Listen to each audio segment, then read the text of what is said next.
Yo, what's going on, everybody? Sorry, I am late. I actually am. I'm puppy sitting right now, guys. So, excuse me for being late on the live stream, but I'm here. We have a show that is live right now. I do apologize for people who were waiting on me, but got a little guest here in this video, this live stream. I'm actually waiting for my fiance.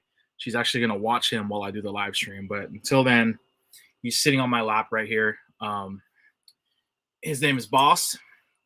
Want to say hi to the camera? Say hi to all the viewers out there, Boss. he's over it. But welcome, guys. I appreciate everybody hopping on this Wednesday evening right here. If this is your first time tuning in, welcome. I appreciate everybody that hops on every Wednesdays. I know I didn't go live last Wednesday because I had some personal stuff to take care of, but we're back. We're strong. We're here at full force. So today's topic, man, really there's a number of things I wanted to talk about. So this live is, going to kind of be a little bit over the place, but I think it'll give a lot of people the opportunity to ask questions and talk about things that they might be into, that other people might not be into, and things of that nature. So Throwback King, appreciate you, bro. Already hit the like button. I really do appreciate that. Bay Area, what's good? What's good? Akmal, where's the video? It's right here. So we are live. Flybird, Ilksers, am I saying that correctly? I apologize if I said that wrong, but what's up? What's up? If anybody wants to hop on, before we jump into the subject matter, it is right here, the link, if you want to check it out and, just kind of show your support if you want to talk and join the chat, or you could utilize the chat button as well. If not, I'm just going to kind of just go over and jump right into it. See if anybody wants to hop on. We got, yes. Yo, what up? What's up, Rez? What's going on, Big John? None much, man. We had a tornado warning today. What? Oh, man. It was hell, man. Our power went off. It was crazy, man. The whole sirens. It was like the Wizard of Oz, man. Wow. So how are you able to go online? I mean, is your internet working or? That was an hour ago with the power and everything. Uh-huh. Luckily, everything's fine now. Right. Okay. Well, I'm glad that you can make it, man. I got another guest. Yo, what up? What up? What up? It was good. What's going on? Chilling, you? Just doing the live and having dog duties on the side, man. For sure. What's up, John? Wait. What's up, Barry? How you doing, man? Good, you? He's a 49ers fan too. So. Oh, he better be. Oh. Yeah, no, I'm waiting on my girl to get here because she's gonna watch him well. He has separation anxiety, so he's only 5 months years old, so he gets really anxious when. Oh, he's a baby. Yeah, when he gets left in the room. But yeah, man. Couple things, dude, that I want to talk about tonight. Kind of a little all over the place. I want to talk a little bit about sports news and jerseys and all that other stuff. But right off the top, man. I mean, what is your guys' what's your guys' take, man, on well, I should ask you, Bay Area, about the Giants, man. How do you think they did opening day, man? Shit, they're looking good so far. I mean, they're hitting. That's always been a struggle for the Giants until about last year. Is they're hitting. So the fact that they're hitting, that's huge. Right. That's true, man. Not bad. Let me pause that. But yeah, the hitting's looking good. I mean, they lost Kevin Gossman, but they got what's his name, Rodon. So that he replaced him. Plus, they got Wade and Longoria still haven't played yet. They're still on the DL or IL now. But yeah. So I mean, once they get Lamont Wade and Longoria back, they'll be solid, I think. I mean, obviously they have to compete with the Dodgers and Padres, which is rough. But I mean, they spanked the Padres yesterday, though. Yeah, they did, and they won today too. So yeah. Hold on, we got another guest in the building. What up, man? What's good? What up? What's going on? Chilling like a villain, trying to make $1 million. Cool. Yeah. So basically, tonight's live, man, it's gonna be a number of different topics. I'm gonna try and focus on each topic for a certain point in time and kind of break down the conversation and stuff. But to start things off, man, I mean, opening day, see you're rocking your Phillies. Are you like how do you guys feel about like MLB this season? Like, do you feel like it's going to be a good? I know it's early, but do you feel like it's going to be a good Super season? early. You think it's going to be like bullshit season? Like, where do you guys stand on that? I mean, the thing is, everyone complains about they want to see the long ball, they want home runs. That's what brought baseball back with McGuire and Sosa and then Bonds and all them. But it was just 2 years ago, not 2 years ago, last year or 3 years ago, they set the record for most major home runs as a league in a season. So there's more than enough home runs being hit. I think people just aren't. I mean, I think people just don't give it a chance. But I mean, I get that it's slow, so I get it. Yeah. Yo, people bring up the Mark McGuire Sosa thing like the Mitchell and Ness $100 sale. Let that shit go, man. You know what I'm saying? Yo, we got exciting players like Shohan. You know what I'm saying? Ohtani, yeah, he's a beast. He made baseball fun, man. I wish more players are more. Not everybody could be athletic as him, but there's nobody like him, man. He's a beast, man. And I hope it'll open up for other players to do the same thing. I mean, the last player that did what he's doing is Babe Ruth, if I'm not mistaken. So like to that level.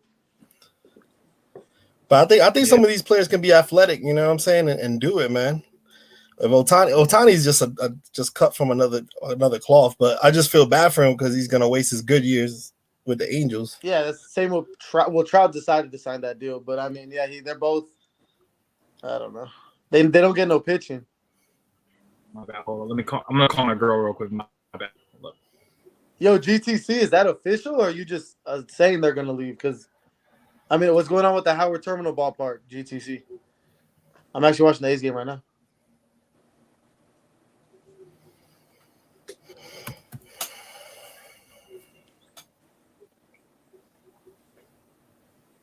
How the Phillies looking? I love it, man. That little comeback against the Mets the other day, man. I thought they lost. I turned off the TV and they fucking came back and won the game. But it's early, man. It's way too come on, 180 games. Like people are like, that's what I'm saying. 162 games, you can't say much. You got to get a couple dozen games in before you can really think about it. Yeah. Like after All-Star break, that's when you kind of start seeing everybody. Where everybody stands. But the thing is, everybody can be hot right now, and then by the end of the season, they don't even make the playoffs. Well, I mean, there's a lot of teams who are first place first half of the year. The second half, they fall apart. It's a wrap. Same opposite way, too. So, just a long-ass season. So you can never be like, oh, my team is they're 4-0 right now. I'm like, really? 4-0? Like, really? If this was football, that's something, but really no sports. 4 games don't mean much besides football. That's what I'm saying. It's like way too early. It's exciting. It's dope. You know what I'm saying? To see baseball and shit like that. Every time I see baseball, it just makes me feel like, spring is here. Summer is about to be here. The weather's good. That's all I think about. I can't wait to hit the ballpark because baseball is probably the sport I go to the most games of. So it's always good. I'm actually going to Seattle this Friday to Tuesday. I'm going to the Mariners Stadium on Saturday for the first time. I've never been to that stadium, so. Bro, you should hit up EFF, man. See if they give you a tour. I already did. Their retail store closed, but they said I can go to their like corporate office or whatever. So I'm gonna go. You gotta go, man. Yes, the retail store. It was funny because when I went, the retail store was open. That was like. Then a couple months later, they shut it down. Yeah, so they told me to go to the retail place where they make the some of the jerseys and the offices. So I'm gonna go by there and check them out. Yo, that's fire, man. Yeah, so I'm gonna try to get some video too. It's just that'd be fucking fire, bro. Hey, John, do you watch baseball? I actually watched a little bit of baseball, not too much. Yesterday, I did watch a little bit of the Giants game. I usually go back and forth between the NBA and the MLB. I'm one of those guys. I try to watch every sport, man. Yeah, I just love sports. This is a hard time of the year because if you got a team, NBA team in the playoffs, a hockey team in the playoffs, and your baseball team, it's too much. It's a lot to watch. Ain't that the truth? Yeah. You're muted, bro. I feel you, GTC. Yeah, it's rough being an A's. A's are my second team. It's rough, but I was saying that's an overload of sports, man. Yeah, it is. But I mean, we don't have the Sharks this year. They ain't going nowhere. So the Warriors and Giants is Doug Wilson stepping down. I think is a good move. I think that's a new chapter that the Sharks desperately need, man. Yeah, they got new. I mean, they got that core is gone now. I mean, the Thorntons, what's his name, Thornton, Pavelski, and Marlowe are gone. So now they got Meyer, Ferraro. Yeah, I mean, shit, even Kane's gone. Not, you know what I mean. So it's a whole new team. Right. Yeah, man. What's everybody like been up to? Because I didn't go live last. Every time I miss a week alive, I feel like it's been so long since I go live. Like, because it's been like what, 2 weeks? Like, well, that's why it's nice when Snacks, when you throw the Friday or whatever day, whenever you do the Kings of Throwbacks, it's kind of filler in between your YouTube ones. Oh, so you're saying I'm not consistent? All right, I got you. Dang, he took it mad personal, bro. No, I'm just messing with you, bro. No, yeah, man, I got some stuff. I've been working on some stuff on the side. I mean, I got my logo that I unveiled like last week. It's dope. Congrats. Thank you. Yeah, that was you know, I wanted something original. My goal is to put the logo onto apparel, and I'm actually working on getting that stuff on business cards as well as on possible shirts and even hats. Stickers, man. I guess the simplest thing you can do is get stickers. Yeah, stickers for sure. It's funny because I was talking to King Leo about it, and I was like, "Yo, I'm gonna find you a dry fit tank top with the logo." It's medium. Cool. So yeah, that's in the process right now, and then I've been, to be honest with you, I've been really busy, like wedding planning and stuff like that, so I haven't really been able to record too much stuff. I did a video review on this bad boy. This is my most recent video. It was like a toy or something, right? Yeah, this thing is dope, dude. So yeah, I got this. So I'm out of the loop. Who is that? Oh man, are you really? You don't know who this is, huh? Nope. Damn, bro. What year were you born? 91. I think you get a pass because Spawn started in 92, so you were only 1 year old. But you know, yeah, no, Spawn is dope, dude. Yeah, my bad. Just add Snacks. Fuck, now I can't put this back. Yeah, no, Spawn, dude. If you read like the comics or just like the history of the character, it's so like dark and gritty, dude. Like, just off the press today. Super dope. But yeah, I've been picking up a lot of Spawn stuff. The jersey stuff, I actually got a jersey that's coming in. It should be here by next week, and then I'll probably work on some jersey stuff to this weekend because I know the playoffs is starting. Saturday, I think. And, yeah, at least Warriors, at least.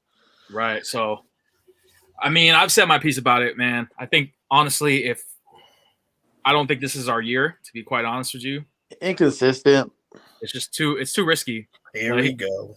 No, here we go. He was doing the same shit on the 49ers. I'm not. Here we go. I'm saying it right now, bro. I'm not be like, yeah, we're gonna win. No, don't do that. Just root for your team, man. Don't be that guy. Like, I'm really going hard, but I gotta. I gotta save my face in case they lose. Bro, it's like you and the Raiders. You ride with your team, but you know they're not gonna win. Damn. But my shit is in reality. Like me and the Bears, man. Yo, I don't. I mean, without Curry, we're not winning. Plain and simple, we're not winning without Curry. There's no way we're gonna get past. Oh, Curry's not playing? It's like questionable. Yo, but you got what's his name? Green. Bro, you're gonna win all the games. You got the greatest player of all time in fucking Green, man. He's a Hall of Famer, right? For the Warriors, definitely. Yeah, GTC Wiggins is barely. GTC, definitely. If Wiggins plays well the whole playoffs, the guy real shot. Man, I can't. It. I don't trust. Stop I don't it. trust Wiggins, bro. Stop it. No Now that's crazy talk. If Wiggins play well, they can get the fuck out. You can say that about every team. Yo, if this guy plays well, they can make it. I don't think so. Wiggins is too inconsistent for me, bro. All-Star game just said that, or I should say the second half. Yeah, it's. I mean, like, who do you guys got like in the West and the East? I really don't care. I would love to see the Nets win it all, but yeah, I want to see the Nets make a run. I think they will. I mean, they clinched the spot, so I think they have a good chance. But they got Boston in the first round. Is it Boston? I think so. Boston is tough. Hey Ramon, I'm not crazy about them, Ramon, because as someone who's done work at travel ball for baseball, those look like travel ball jerseys to me, like to be on 12-year-old kids. In my opinion. Ben Simmons plays the Nets. Those Space City jerseys. Yeah, you know, I'm not crazy about it. Myself here, but yeah, like with the jerseys that got unveiled. Like, what do you guys think about those new the Washington, like the cherry blossom City Connects? You guys dig those? I saw everyone on Kings of Throwbacks like them, but personally, really? I wouldn't wear a jersey with flowers on. That's just me. I mean, that's just me. I'm kind of good off that. Why? Why would I not? Yeah. Well, it's like it's not manly enough or something. No, I don't. It's not. I just don't. I'm not a flower wearer. I just don't. Flower wearer. It ain't for me. I'm just not a flower wearer. I'm surprised you would. I'm surprised you said you would wear them without putting a big pause on it or something. What's there ain't nothing wrong with that jersey. That jersey's dope. I think it's dope. I think because I was actually looking at the significance. I didn't realize like cherry blossom was a big thing out there in Washington. So when I did the research, I haven't looked into it, so maybe that's actually really dope. I mean, I think that it's a little bit like, in my opinion, I think it's like one of those things where it's like a little too marketable. Like they're just doing it to make sales and stuff like that.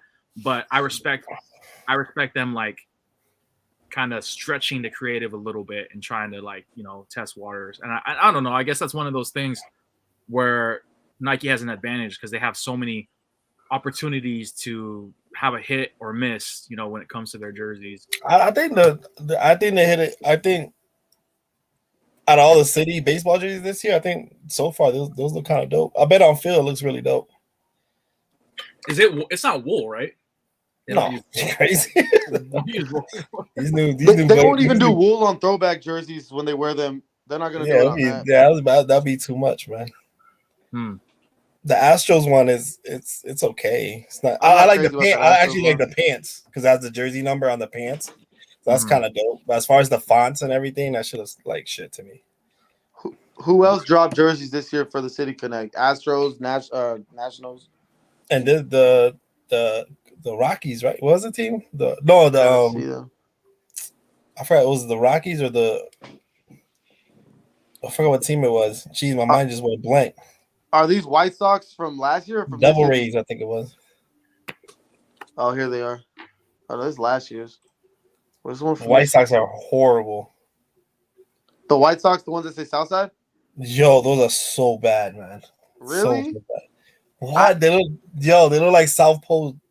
The logo South Pole. I mean, that's true, but yeah, so bad. I would wear those before the Nationals ones.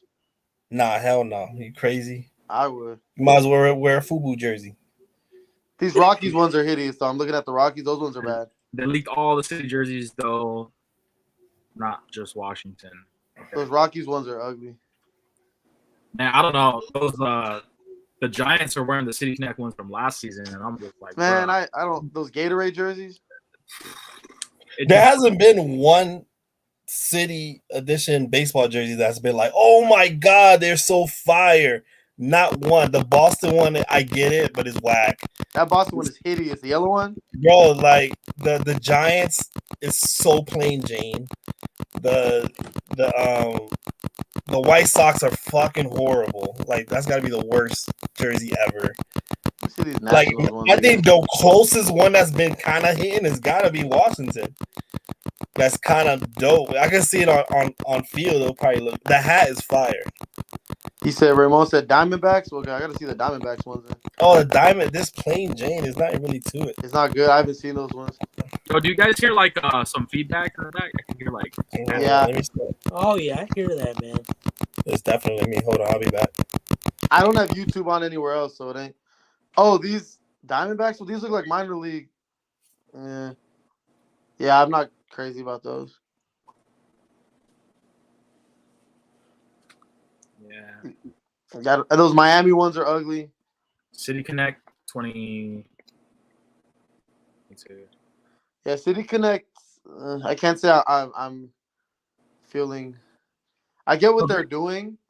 It's like the NBA. What do you call it, like City Edition? But I think the NBA's done a better job than the MLB at. I mean, at the same time, the NBA's releasing like what, damn near 30 new ones a year, so it's gonna be easier to hit when you're throwing that many out there. It's hard because I feel like with baseball jerseys, they're very traditional. So it's really kind of hard to see past that creative aspect, if you will. You know what I'm saying? Because like with basketball, you have, I mean, like with baseball, what makes the jerseys unique are usually the patches. That's what the jersey's really unique. You know what I'm saying? But like, now, like I said, like with Nike being their licensor to do their uniforms, you got like these like marketable kind of like gaudy, I guess, like designs and stuff like that. Like the Chicago one, like Snack said, it looks like a South Pole jersey. That might be what it is with the national jerseys for me, is because since baseball's more traditional, it just looks off to me. I think if it was on a basketball jersey, it wouldn't look as off to me because basketball's been doing like crazy new stuff. So I don't know. The Astro City Connect is fire. That's what Russell Kelly said. Nike needs to run hockey jerseys. No, please don't. Don't run any more jerseys than you guys are already doing. I gotta get out of here though, so I'm gonna see you guys. Always, man. Always coming. That's gonna be like $600. Yo, where'd he go? He went to another swap meet or what? And so like in regards to the baseball jersey, like with Nike, we all know that they make like obviously NBA, football, and baseball. But like, where do you guys feel like they hit it like a home run the most? Like, do you think that like their baseball jerseys are the best? Do you think that their basketball jerseys are the best, or do you think like their football jerseys are the best so far? I think their basketball jerseys are fire, man. Those designs, beautiful. Yeah, I think they got a lot of potential for football. Basketball, they're oversaturating it. It's too much. You already know how I feel about that. It's way too much. It's getting to the point they're running out of ideas, and once they run out of ideas, they're just gonna keep throwing shit. Whatever hits whatever sticks to the wall. So, like, I'm telling you, like, in 2 years, they're really going to be like, oh, yeah. Golden State. What else can we do for Golden State? Like, you know what I'm saying? They did the roof of the whatever. They did, like, they're running out of ideas, bro. Oracle, yeah. They did the roof of the Oracle. I'm like, why? Like, all right, I get it. All right, cool. What's next? The bricks or the sidewalks or you know I think it's like they're trying to find like every little thing that they can for the city and apply it. Like, that Cream City jersey that they did for the Milwaukee Bucks. I actually was like contemplating on getting that jersey because I was trying to like kind of build my Giannis collection a little bit, and I was just like, but what is the significance of this? Like, I looked at it, and it dates back to like the 1800s or something like that, with like milk or some shit. And I was like, what the? Like, that's. I think they should just just try something that has nothing to do with the city. Just do something like an alternate jersey that doesn't have to represent something, doesn't have to represent this. This is the me. We use this color because of this. Just try something like kind of like the turn ahead the clock baseball jerseys. The ones they did had nothing to do with the city. They just did some crazy stuff, and it was dope. You know what I'm saying? It had no meaning or nothing like that. They just like, yo, if there was the future, how would the jerseys look? I think they should do something like that. Like straight up, like just come up with a new design, new everything that has no connection to the city or nothing. Just make a dope jersey, man. Right. Yeah, I feel it, man. I'm definitely with you on that.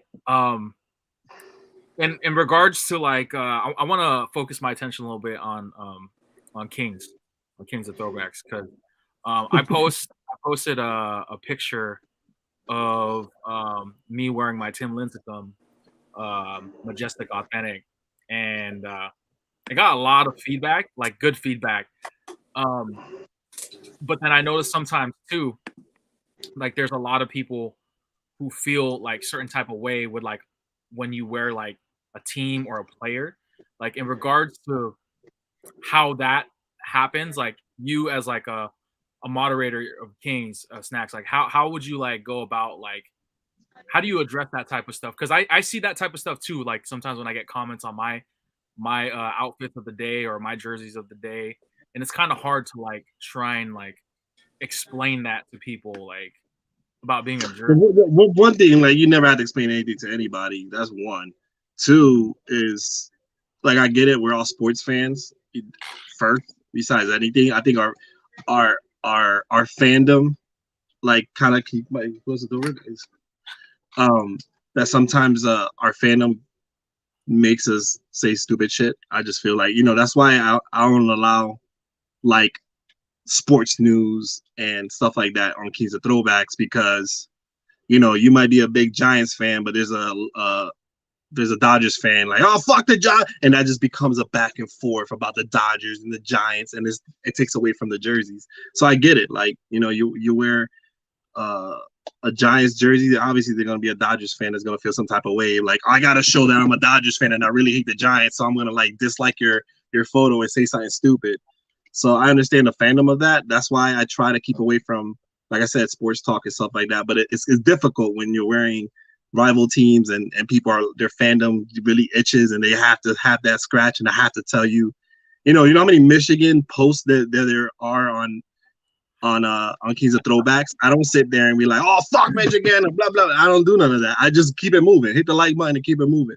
You know what I'm saying? I still show love, but if I, like I said, if I don't have anything to say nice to say, I just won't say that at all. But I gotta, you know, I support the Jersey head and everybody. So you could be the biggest Michigan fan in the world, but if you're a Jersey head and you're part of Kings, I'm definitely open arms. You know what I'm saying? Sure, so the negativity, I try to stay away from that. And you know, sometimes I miss stuff. You know, and if anybody ever feels some type of way, and you're you can more than help. You know what I mean? You're more than welcome to like report it. You know what I'm saying? Yeah.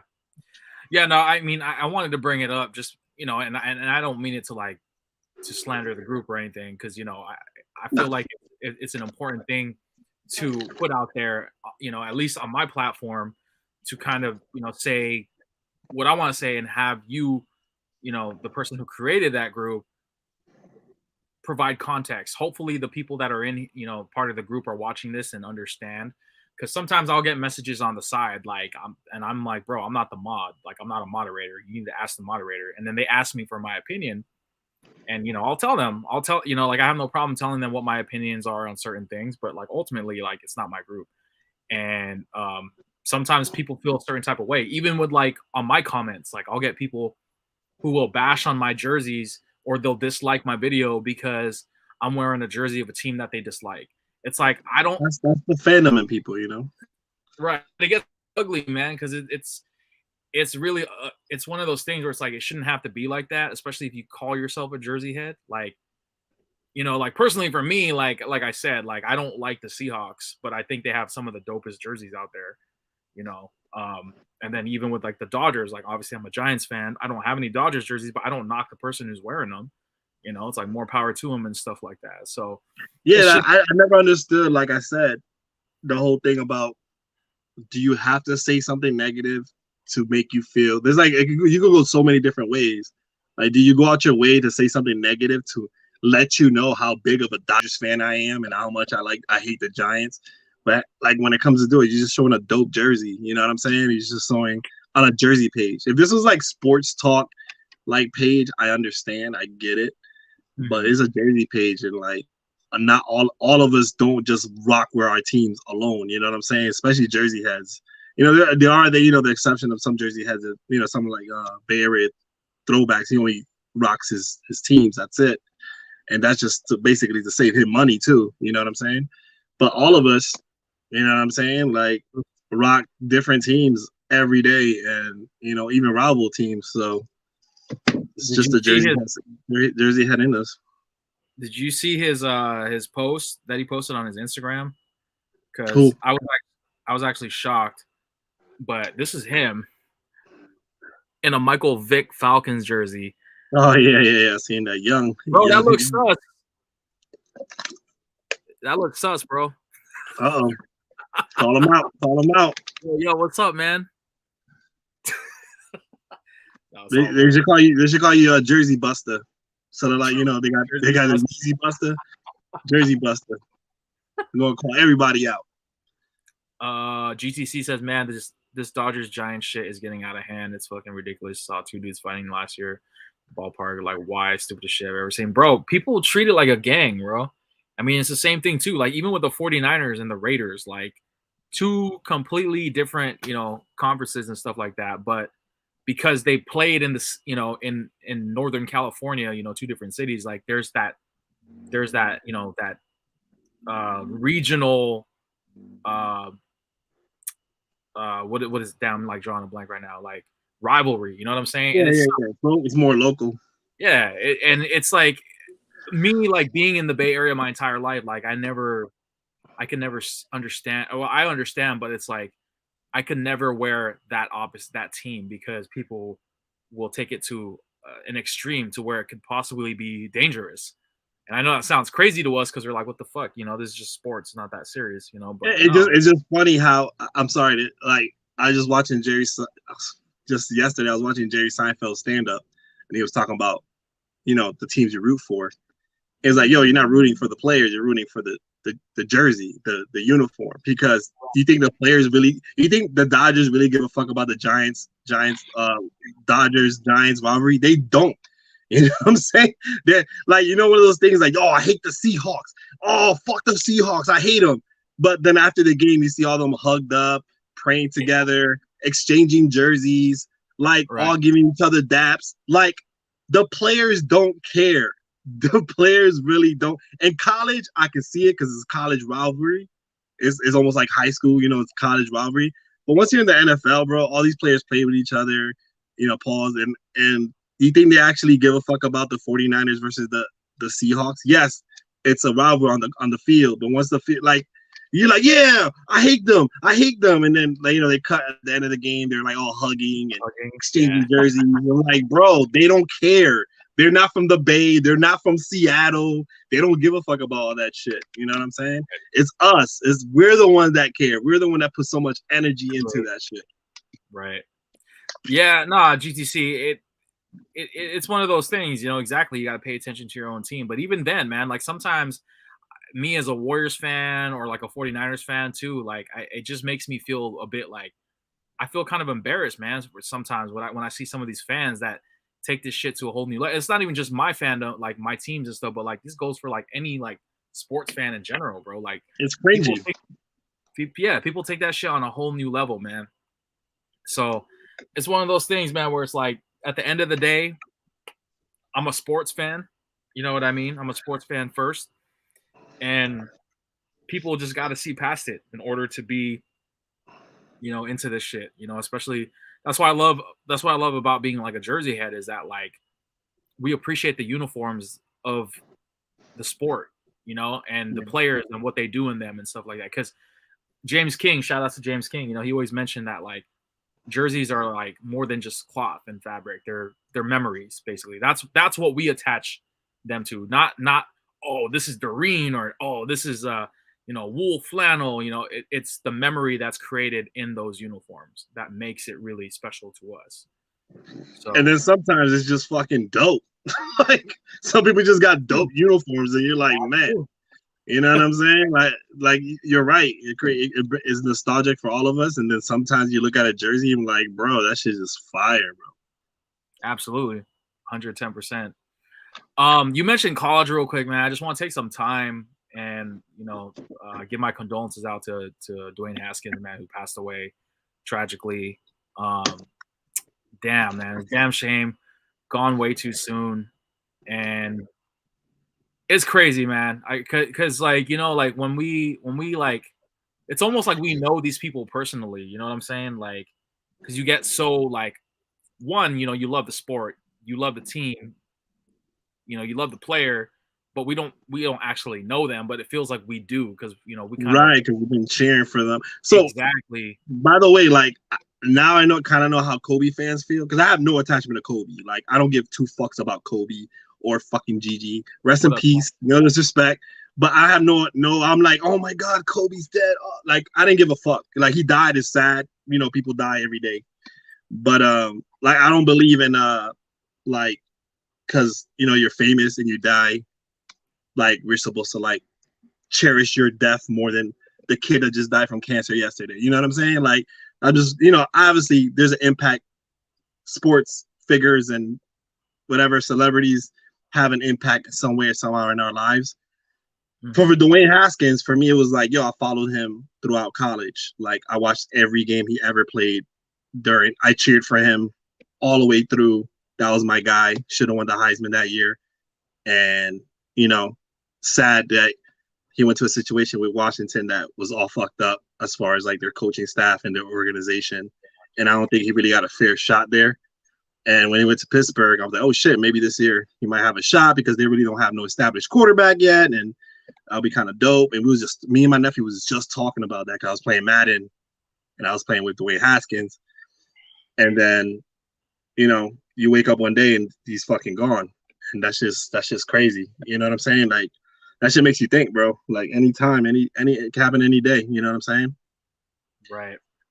It's definitely it affects us, you know what I mean? And I know some people are like, why? Like you never knew him personally. It's like because we have this attachment to the team and these players, and we cheer for them, like you said, and it's almost like it's almost like you're rooting for your best friend or like your kid to succeed, and then when something like shit like this happens, it's like fuck, bro. Like he or she's gone. You know what I'm saying? And with the Kobe thing, like I said, like I'm not the biggest Kobe fan. You know what I'm saying? But for him to, to pass away the way he did, and the rest of the people that it was always Kobe, Gigi, and the 8 people. And the 8 people. And it's sad that like that. Yeah, no, like it's really sad. It's devastating, and because those 8 people have families and have and they lost somebody, and they got to get reminded every fucking day when they see a fucking mural of Kobe Bryant and Tupac. Like, you know what I'm saying? Imagine being part of the family of those 8 people that you're constantly seeing Kobe, Kobe, Kobe, Kobe. I'm like, yo, my fucking father died in that fucking, accident too. So I always put myself in their shoes. It sucks. It's like a reminder. It's kind of like if I get fucking hit by a car on my street and the city puts a speed bump and then my family, every time they hit that speed bump, they're going to think about me. Like, that's fucking crazy. Like, you know what I'm saying? That's a reminder every day, like why that speed bump is there. So it kind of, I'm just using that as an example of like, if I was a family member of those 8 people that nobody talks about and constantly seeing Kobe this, Kobe that, Kobe this, even though like, why does his death mean more than the other 8 people that pass away? And I get it. He's a sports fighter. He's a sports figure. I understand that. But I would feel some type of way if my cousin died in that fucking helicopter crash and he's forgotten because, the shine of Kobe and the mural with Tupac and Biggie and which are so fucking cringy. Oh Lord. Yeah. It's it's an interesting thing. Like people, the way people grasp certain things is very interesting to me, and I always try to wonder that too, like because it's like almost like you're insensitive. You know what I'm saying? It's like, but you know, like you mentioned, like the level of fame that Kobe had, and you know his career and everything else that he did for basketball and stuff. I think kind of overshadows everybody else's perception on the other 8 victim, you know, people that perished in that crash. And by the way, this is just my opinion. You know what I'm saying? This is not, it doesn't reflect on everybody else. This is my opinion. That's how I feel. I'm just very blunt and honest and shit like that. So I'm not trying to say my opinion reflects on, you know, how Big John thinks or Rez thinks. Right. GTC personally hated Kobe on the court because he killed us on the court, but for me, I felt bad for the kids being a parent, and those kids never will live a full life. That hit me hard. Yeah, no, for sure, absolutely. Like you got to separate it from Kobe the basketball player and Kobe the person. Those are 2 different things. You know what I'm saying? Because like we don't know Kobe like personally, not like that, you know. But people feel like, oh, I've known him my whole life because they cheer and root for the team and.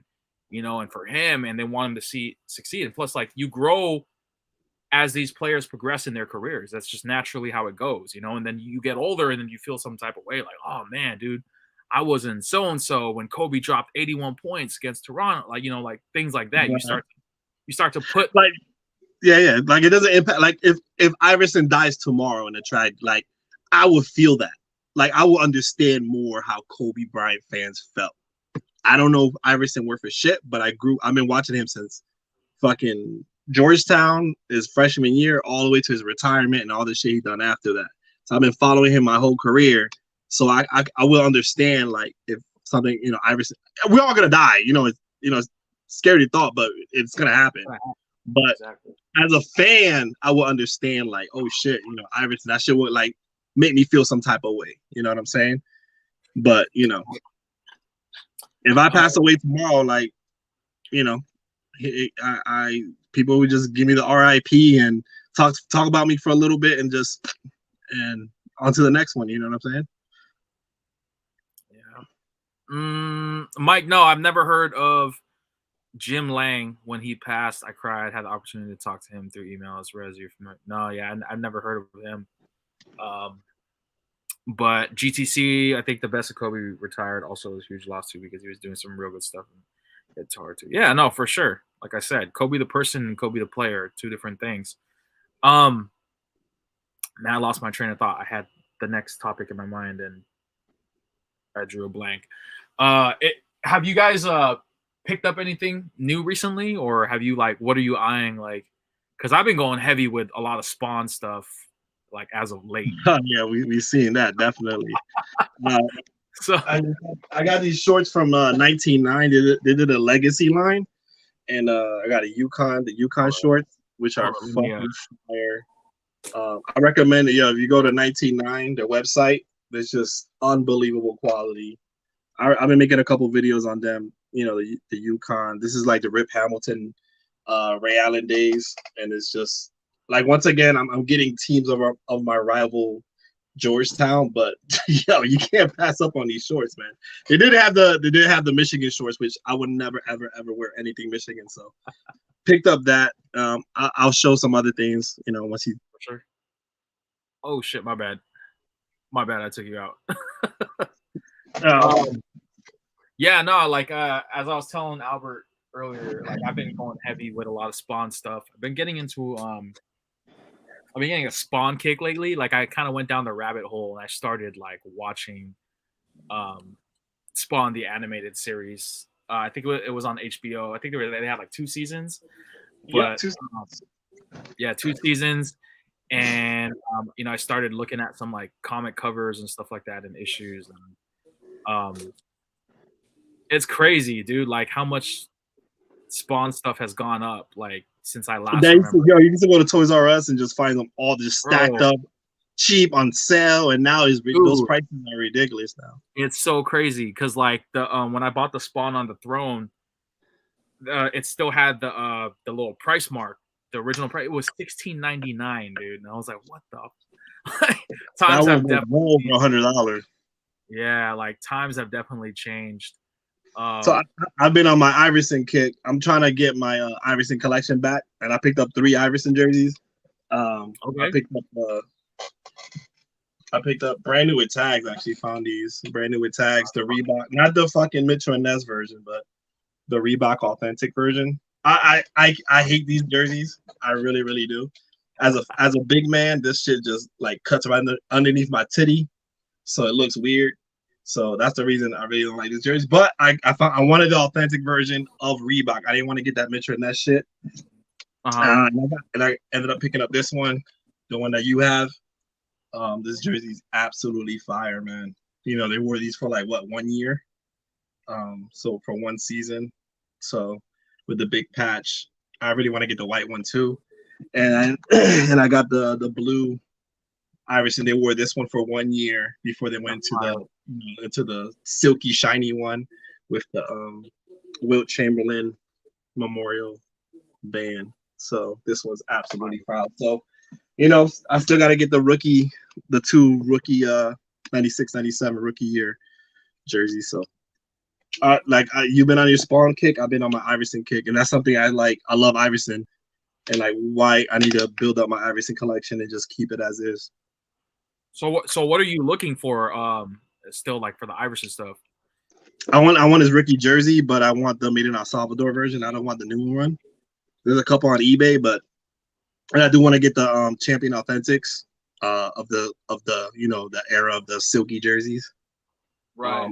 I don't want to get the Mitchell and Ness versions, but as far as the rookie, the only Mitchell and Ness versions I want is his rookie 96, 97 made in El Salvador version, and definitely I'm looking at that Ivory. You can take me off the big screen. I'm definitely looking for that I'm really on the fence about the Iverson All-Star number 6 jersey. They still got a full-size run on Mitchell and Ness, so right. It's not one of those jerseys that are not going to sell out anytime soon. Are you going to go for that I forgot that one jersey. I think it was like the Bethel one. Are you looking for that one? Yeah, those are all like they're all fake to me. Like I know Reebok came out with a Bethel version of Iverson, like the Iverson, the I3 line, but they're not true to what he wore on court. They're just like more like a fashion jersey. Right. I know you have one, don't you? Like a Bethel one? No, I don't have that one, but I have the J Rich, it's like the Filla, the defunct from the defunct line. Oh, the defunct. I saw the defunct. Like they didn't wear the defunct jerseys, but those are so fire. Like the Nats one, the Nationals one, is like navy blue and it's made out of that silky material. It's a pretty rare jersey. But it's something like I just want to get whatever Iverson wore on court. That's what I'm mostly looking for. I'm staying away from the fashion jerseys. Got you. I definitely had every Iverson jersey that he's worn that I could get, but you know, throughout the years, I just sold everything. And I think one of the jerseys that's going to be difficult to get in hand again is like his 2003 USA jersey when they won silver. Was it silver or bronze? No, they won bronze. Yeah, no, that's dope, man. I think you have shouldn't be too hard, just because like Iverson's a very popular name, so I think you can find his stuff pretty easily. I think it's just a matter of finding the price for the right price. Yeah, when it comes down to it, it comes up. It's about the money. If you have the money, I could get the whole. Like right now, I could get just every Iverson jersey ever made right now, but the hunt and finding a great price, that's what I'm going for. So right, like there's really nothing like I only wanted Sixer stuff. Fuck, like to me, he's never played for the Nuggets, he never played for the Grizzlies, he never played for Detroit. You would never catch me in any of those jerseys. Just the Sixer stuff. Right. Yeah, yo, KBM, I saw you hop in here, man, and if you want to hop on, bro, I kind of want to spend some time real quick and talk about that hat battle we were a part of last week. So let me know if you want to hop on, bro. The link's in the chat if you want to check it out. But shit, Mike 66, me too. I guess they're Avengers or some shit now. Like, what? I think I missed something. That's what I wanted to say earlier. That national jersey looks like a fashion jersey. But yo, those fashion jerseys sell, man. We've seen them sell out like numerous times for very, very expensive prices and stuff. GTC says, I think what would be cool is if NBA collab with graffiti artists for Urban Peace jerseys. That would be dope. So I know that Mavs jersey, they dubbed it as the Fresh Prince one. That was actually done by a graffiti artist, from what I heard, if I'm not mistaken. Yeah. I don't know his name, though, off the top of my head. I don't know who it is. But I heard that jersey was actually because of like the Dallas, Texas graffiti art that is on the city. That's kind of what they used. But if they did that with every team, I think that'd be something interesting to see. Yo, Big John, are you there? I think he went MIA. But yeah, no, I definitely want to start my Pistol Pete collection. I think that's something I want to work on. I was actually eyeing there was the 1975, I think, the Mitchell and Ness Pistol Pete that said pistol on the back. Dude, that thing ended at like the Jazz one, yeah. I had it before and I got rid of it. Why? I don't know. But I tried to get it again, and that jersey ended up ending at like $400+. I'm like, God damn, what happened? Like, I didn't realize how rare the jersey is now. Like, how much? But the thing is, it's crazy how it's like before it used to pop up all the time, and now it's like it's rare. Like, what the fuck? Like, it's just used to pop up all the time. And there's like a lot of jerseys, like older stuff, not even that old, like stuff that Mitchell and Ness was putting out like maybe like 5 or 7 years ago, and like now you can't even find them no more. Like, bro, you can't even find a WNBA like USA Dream Team jerseys, like nowhere, absolutely nowhere. Yeah, no, it's crazy. It's crazy because, can you give me that? I don't. Sorry, the dog is like running around everywhere. I'm like, yo, what's he doing? He's teething right now, so I'm like trying to be extra cautious. God, I don't want to the spoon head and shit. I know. You got him right. All right, so, yo, Big John. What's up, man? Hey, have you I know you kind of like you said that you kind of took a break from like buying stuff, but like have you eyed anything? Have you picked anything up lately, or? I actually did pick something up, man. You remember when I had that USA run, Jerome Brown that was a bit big? I think it was a size 56, but fit like a 60. I actually just found one in my size, so I bought it. It came in last week, and I took it to the dry cleaners yesterday, so it should be coming in Friday. But yeah, I sold the 56 I did have. I ended up selling it to a buddy of mine. Okay. If you still got that Gretzky and you want to sell it back to me, I'll definitely sell it, or I'll trade it back. You can trade it back to me for something. I'm Mr. Gretzky. Oh man, I sold that one a while back, man, to a buddy. I'm sorry. Resellers, man. I'm telling you, bro. Yeah, look out for them. I know. I gotta call him. Dude, I would have loved to have gotten that jersey, man. But size 56, I don't think I could do it, dude. That's just too big for me. But I know you were telling me about like how small the neck area was, so I don't know. Yeah, I'm done with those neck chokers. Now, I have the same problem with my size. But if anyone got that jersey in a 56, let me pull it out. Yeah, I'm actually looking for a couple of older Mitchell Ness pieces, but I can't find them in my size, and I'm kind of just like right now. What's up? I'm sorry. So I traded. If anybody has this jersey in a size 56, please let me know so we can size trade. For sure. Definitely. Nice jersey. The bucket, beautiful. Oh yeah, okay, that's dope. That's dope. I traded my game issued Jackie Robinson Phillies jersey for this this Clot jersey. If you guys don't know, Clot made a collaboration, and this is basically 100% like wool. And yo, it's funny. Like, how is this jersey has a better cut than the actual jersey that they made? Look at the cut on this. Like, why is their collaboration it's more accurate than the actual jerseys they make now?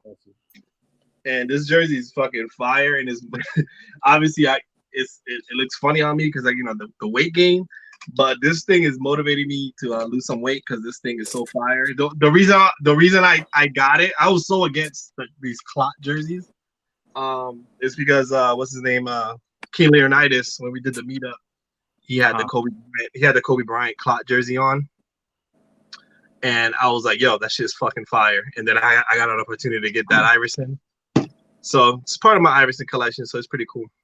That's dope. I was actually man. Yeah, what's up? I'm starting a Rodman collection, bro. Oh, the Worm. Okay, you have his Piston stuff. You know I love the Worm, man. He's my guy, man. That's what's up. Yeah, nah, that's dope.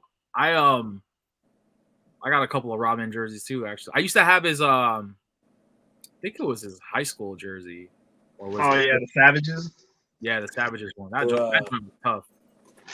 I remember you had that jersey. I wish I kept it because I can't find it anymore. Oh yeah, I got something cooked up with a True Custom, so I can't wait till that jersey gets in. The person that has like the crate is Slim has like every Rodman jersey you can think of. His Dallas one too, man. Yeah, I think somebody made a 69 Rodman because he wanted to wear 69, but that's a crazy you know that NBA doesn't allow you to wear number 69, right? Oh yeah, I know. Yeah, that's crazy. Like Cuban got that jersey in his office too. That is crazy. That's the reason Rodman wore what 73 with Dallas. I think it was 70. It wasn't 71, right?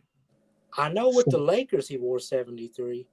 He won 7 rebound titles and 3 championships, something like that. I forgot the reason he chose number 73. Number 71 or some shit like that. Anyways, go ahead, man. You were saying, Rez?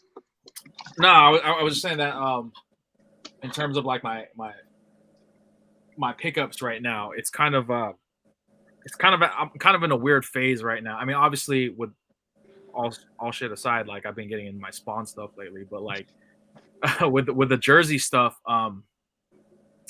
yeah, it's kind of right now it's a little bit open because I'm looking for a lot of older stuff. Like obviously like the pistol stuff. I'm looking for Connie Hawkins Sons. Now, yeah, that one is gonna be hard to find. But yeah, I'd like to try and get that, and then also, I want to get like have like Oscar, like I want an Oscar Robertson, Bucks jersey. A lot of the older players and stuff like that, like from the top 50 like NBA players, I start going through like the rabbit hole and kind of going through a list of players and shit, and I'm like, it starts, man. Fucking, it started already. You know what I'm saying? You gotta give yourself like a category and shit. Right. Number 70 was Dallas. Yeah. I thought it was 71. Shit. Okay. Yeah, 70. That's right. Yep. He wore 70. Yep. Yeah. Yeah. No, so with Mac, like, I don't know if you guys talked to him, but he's actually got some like pretty interesting like runs that he's planning on doing. Like, I'm really excited because he's talking about doing like college stuff, and I was like, bro, you do college stuff, that's gonna be a game changer for sure. Speaking of college, the Mitchell Ness is coming out with these, you know, more college jerseys. When we went to the store, they were talking about the Kevin Durant Texas Longhorns jersey, which would be interesting. That'd be dope. Yeah, that'd be really dope to do. Also, 7 and 3 equals 10. So he's doing over there. How about for like Ebbets? Have you eyed anything lately? I just bought from this 20% sale. I just picked up the Montreal Black Panthers jerseys. Oh, so, damn. Okay. So I'm super excited. I wanted to change the jersey number to 15, so that should be coming in like in 3 to 3 to 4 weeks. So I'm really excited to get that jersey. It's so different. It's like with that big Black Panther on the chest and the font, everything about the history about it is fucking fire. They're killing it. And it was one of those things like I wanted to pick one jersey for the sale, so I was going back and forth for like 4 or 5 jerseys. But that Panther on the chest is killer, man. Yeah, that's felt, right? The Panther. Yeah, it's felt with chain stitching up for the eyes and the fangs and stuff like that. That's dope. That's dope. I can't wait to go read one. Yo, Big John, man. Real quick, man. I wanted to ask you, what were your thoughts on WrestleMania? Can I tell you straight up, man? I didn't watch WrestleMania, dude. Damn. I spent the weekend in Vegas, bro. Listen, WrestleMania was the last thing on my mind, bro. And then I'm gonna tell you, after we got like all the sightseeing and all that, I went back to the hotel and I found out Cody Rhodes came back, dude. And I was like, dang it, man, I missed a hell of a WrestleMania. Stone Cold, Stunner and Austin Theory, Undertaker in the Hall of Fame. Yeah, man, I missed a hell of a weekend, bro. But hey, you know what? Vegas.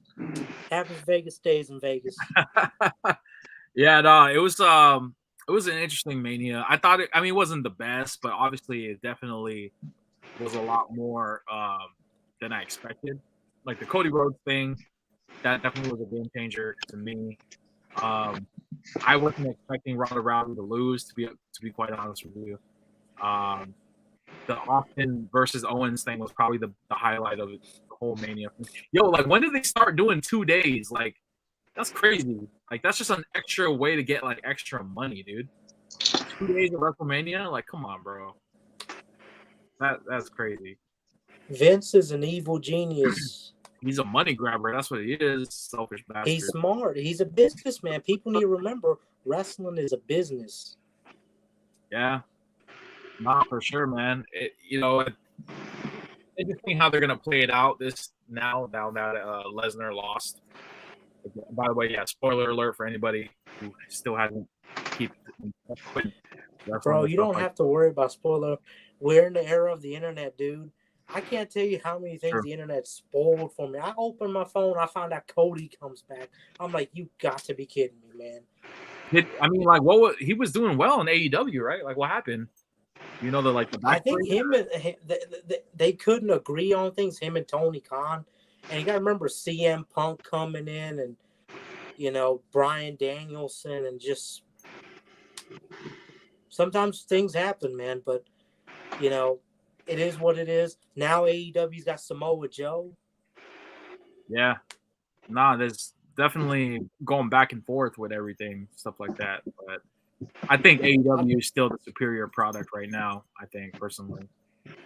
But they're good too, man. I'm at the point now, I just want to enjoy things. Same thing with my sports. I'm at a point, I just want a great game. Yeah.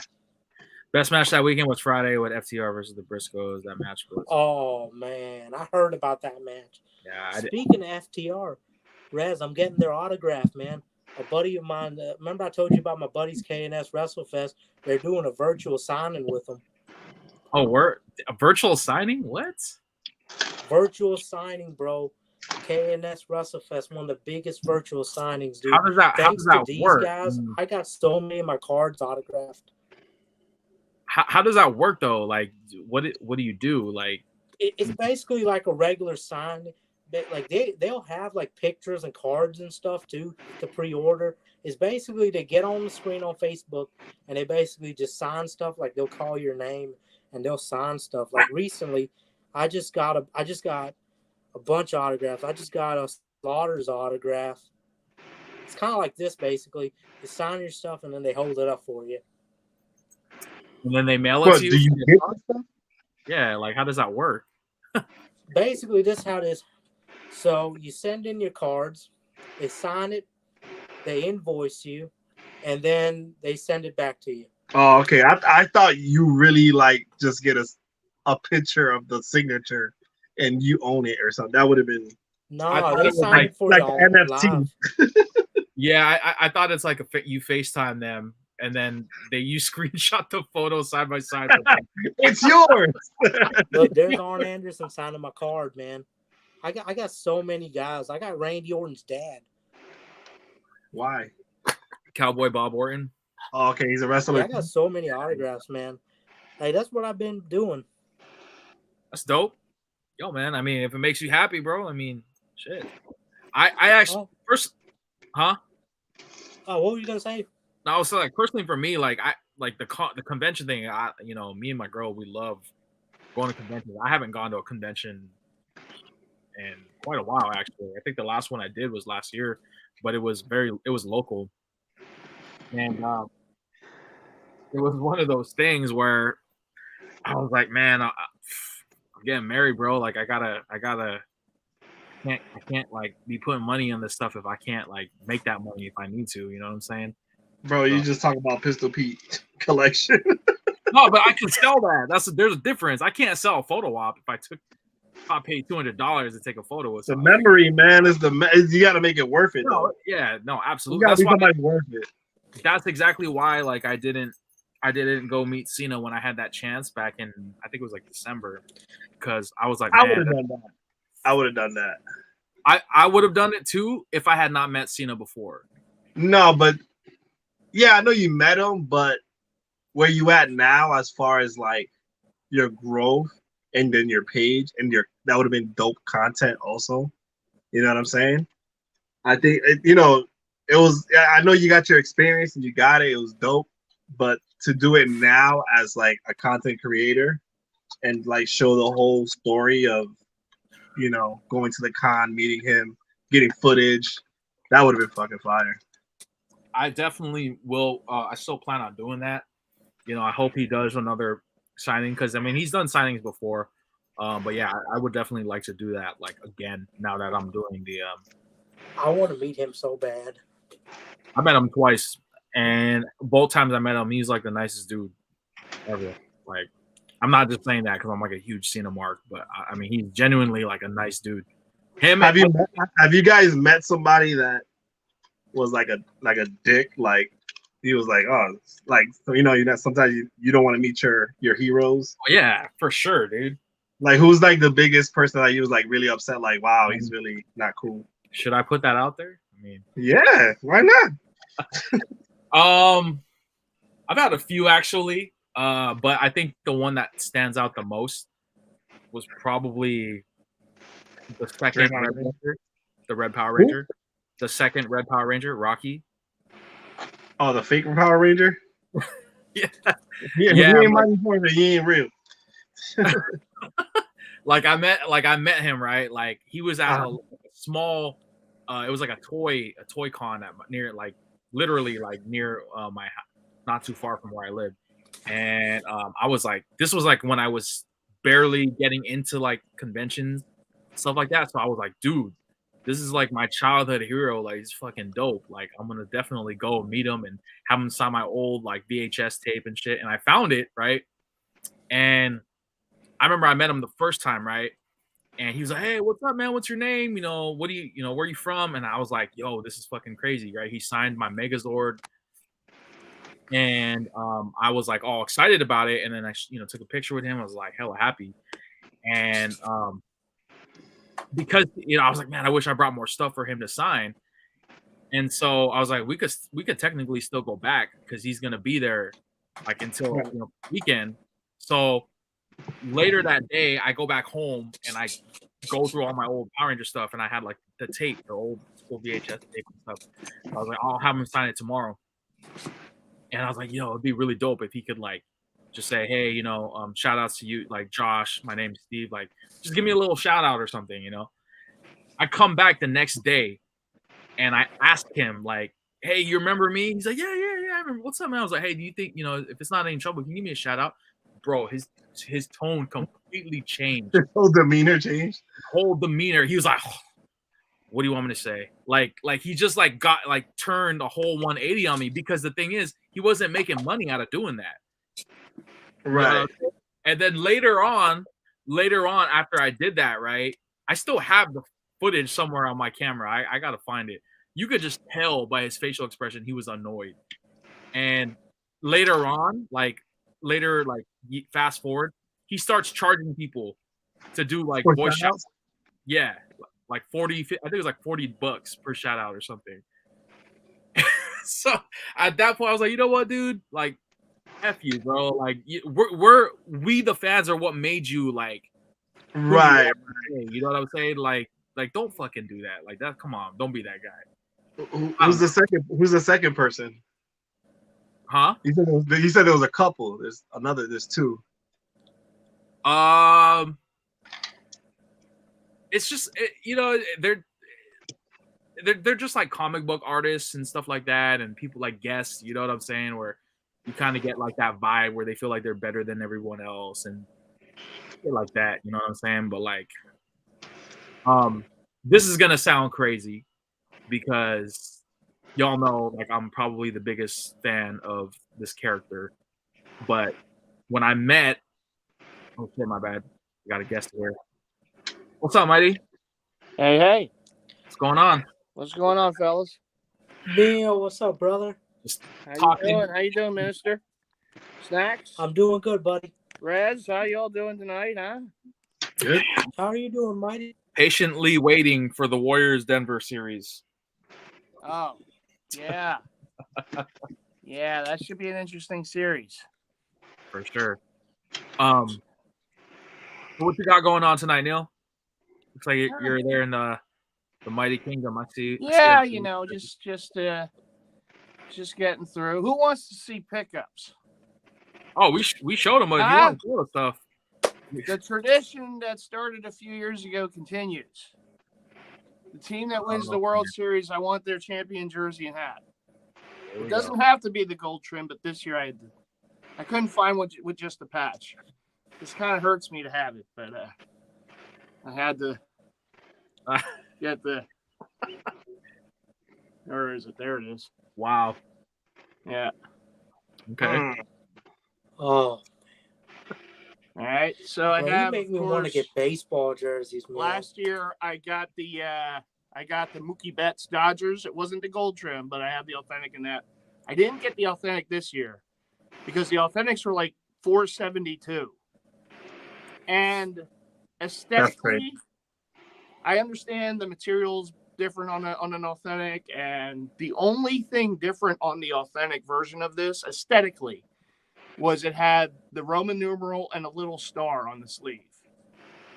And I'm like, for $472, I don't think. Do they still do the chain stitching on those? Well, but this was aesthetically. If you hold this back, you can. Yeah. There's nothing different on an authentic Brave. Like an authentic Braves jersey doesn't have a number on the front or some other logo. For the teams that do that, I want the authentic. But this one's like, okay, I can live with this. It serves the purpose, and of course, we gotta, for combo wombo reasons, we gotta get the hat. So the hat every year will be the gold trim hat, but the jersey itself does not have to be the gold trim. I had to do it this year because I can't find another Braves jersey with just the champion patch on there, and I kind of want that. Whoever wins the World Series, I want their jersey with the champion patch and the hat. The hat, I want it to be the gold trim hat because that, does kind of set it aside. How do you feel about how do you feel about getting a player that didn't even play in the World Series? I really didn't have. They didn't even give you a choice, right? They didn't give you a choice. And that's the thing. That's the thing that I'm upset with Nike about because after the Braves won the World Series, I wanted to get an Austin Riley jersey, and it wasn't available. The only way I could have gotten it, and I didn't think of it at the time, was get the blank with the patch and send it off to Bill Henderson or whatever, get Riley 27 on the back. So, of course, here we are, fast forward, they're wearing these gold trim jerseys. The only players they had available was Acuna Jr. I would have gotten Ozzie Albies, but he was already sold out in my size. I didn't really want a Dansby Swanson. Max Fried was there, but I'm like, you know what? I'll go with Acuna Jr. My goal for every year, whoever wins, not only do I want to get the jersey with the patch, I want it to be one of the more, bigger players or what have you from that team. And I know he didn't play in the World Series, but he's still a pretty big part of the Braves. So I'm like, all right. I'll bite the bullet and get Acuna Jr. I figure with 2 numbers on the back, it makes it a little more, bang for the buck and what have you. And like I said, I wanted Austin Riley. They don't have Austin Riley, which is kind of weird to me. But, it is what it is. And I wasn't going to get Chapman because he wasn't, that not only did they not make the jersey, but he really was. I mean, you talk about a player who wasn't even. Freeman won the MVP, right? No, it was Jorge Soler. Oh, okay, it was him. Okay. Yeah, now he's on the Marlins, so obviously they didn't make his jersey. But and then we got this. So we got the I really like this. The Astros City Connect. I like the hat, yeah. Nice. Yeah. And I did place an order for an Altuve, but that, obviously that's on, pre-order, so that's going to come, I guess, by May or something. I really like the look of that jersey. And again, I got the replica version. It's the same. Like, if I hold the authentic with a replica, it really wasn't much of a difference. The price point was crazy. I think the price point for an authentic in these are like, again, $470, whatever it is, crazy number. So I'm like, yeah. I wore my my Nolan Ryan Astros jersey last weekend, and this guy was like, "Oh, the trash can." I'm like, "Oh my god." Like, let it go. I'm like, first of all, Nolan Ryan had nothing to do with that. Like, I hate when obviously I'm wearing a throwback. Nolan Ryan had nothing to do with anything that had to do with that. And then two, like, let it fucking go already. Like, how many years ago was that? And they already proved that they're a great team without whatever the trash can because they've been going to the fucking World Series. I get it. Like, I understand why people be upset, but I mean, the thing is, and I'm not like saying what they did was right or not. I mean, cheating goes on in baseball every year. It's just I get that, but like, that team now is like officially like broken up. The only person that's there is Altuve probably, and like Carrera's gone. Like all these players are like gone. So plus they never hurt the Phillies. So I mean, whatever. We weren't good enough to make the playoffs those years. So anyhow, we got the Copa, of course, I had to, right? The Zorros, the Somerset. This is definitely a nice one here. This is the Fighting Festives right there, okay? So we got that, we got the shirt. And I will get the jersey at some point. They made a nice jersey, and I want to go to a game. It's in New Jersey. It's North Jersey, so it's close to New York. But, the Fighting Festives, look at that right there. Oh, God. Fighting Festive. That's right. I want to put Festive's name on the jersey. So it's going to be it's like they make you put the name on the back of the jersey. I'm like, all right, Festive 76. That's how it's going to be. So we got the other Copa. This is the Lehigh Valley. So this is the I always butcher Is that a minor league? Gojicos, yes. So this is their Copa. So I got the one from a few years ago, and this year they're doing more of a tropical kind of colorway with it. It's pretty cool. Is that pink on the brim? Yeah. Are those hats still available? You'd have to check. No. I got this off of it was either Fanatics or Lids. It was one of the two. I think it was Lids. I got this one off of. That's crazy. So this was a set I really liked. This was Lids HD did these. So I got the Cubs. This is 76. So this goes with the Bill Madlock that I have.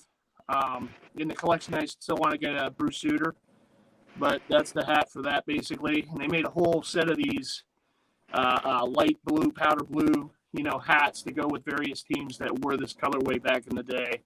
And there's still at least 2 or 3 that if I can get my hands on, I'd be happy. But we got the big logo. Everyone's crazy for that Cardinal logo these days. So we got the Angry Bird Cardinal right there.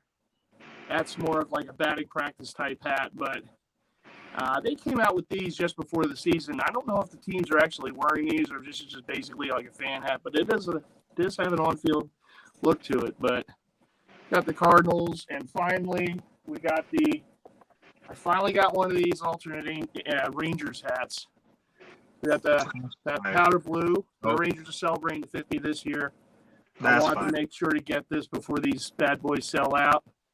I would love to get this on a jersey. I know they're wearing it on the jersey this year, but I have yet to see the jersey available for the Rangers with the patch. But maybe they'll put them out. Yet we'll see.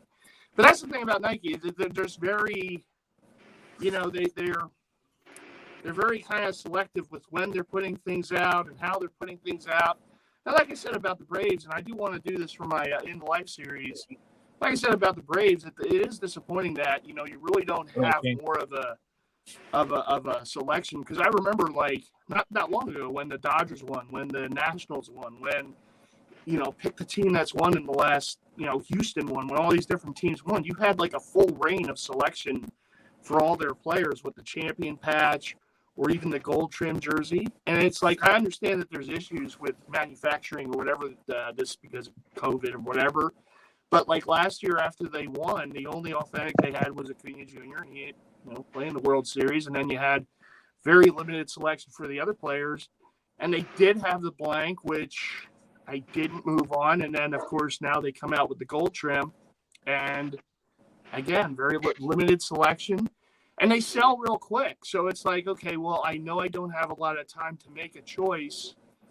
The player I would like to have isn't available. And, okay, we'll just go Acuna Jr. because Albies isn't in my size. And like I said, I don't really want Swanson. So, all right, we'll go with Acuna Jr. Yeah, it is what it is. But, it's in the collection. It's that collection within the collection. Whoever wins the World Series, I will get the Champs patch jersey and gold trim hat. The jersey doesn't always have to be gold trim, but this year I had to go with it because, again, and I don't know if they're even going to wear, I would imagine they will, because every team that wins the World Series next year, they have a Champs patch on for most of, if not the whole season.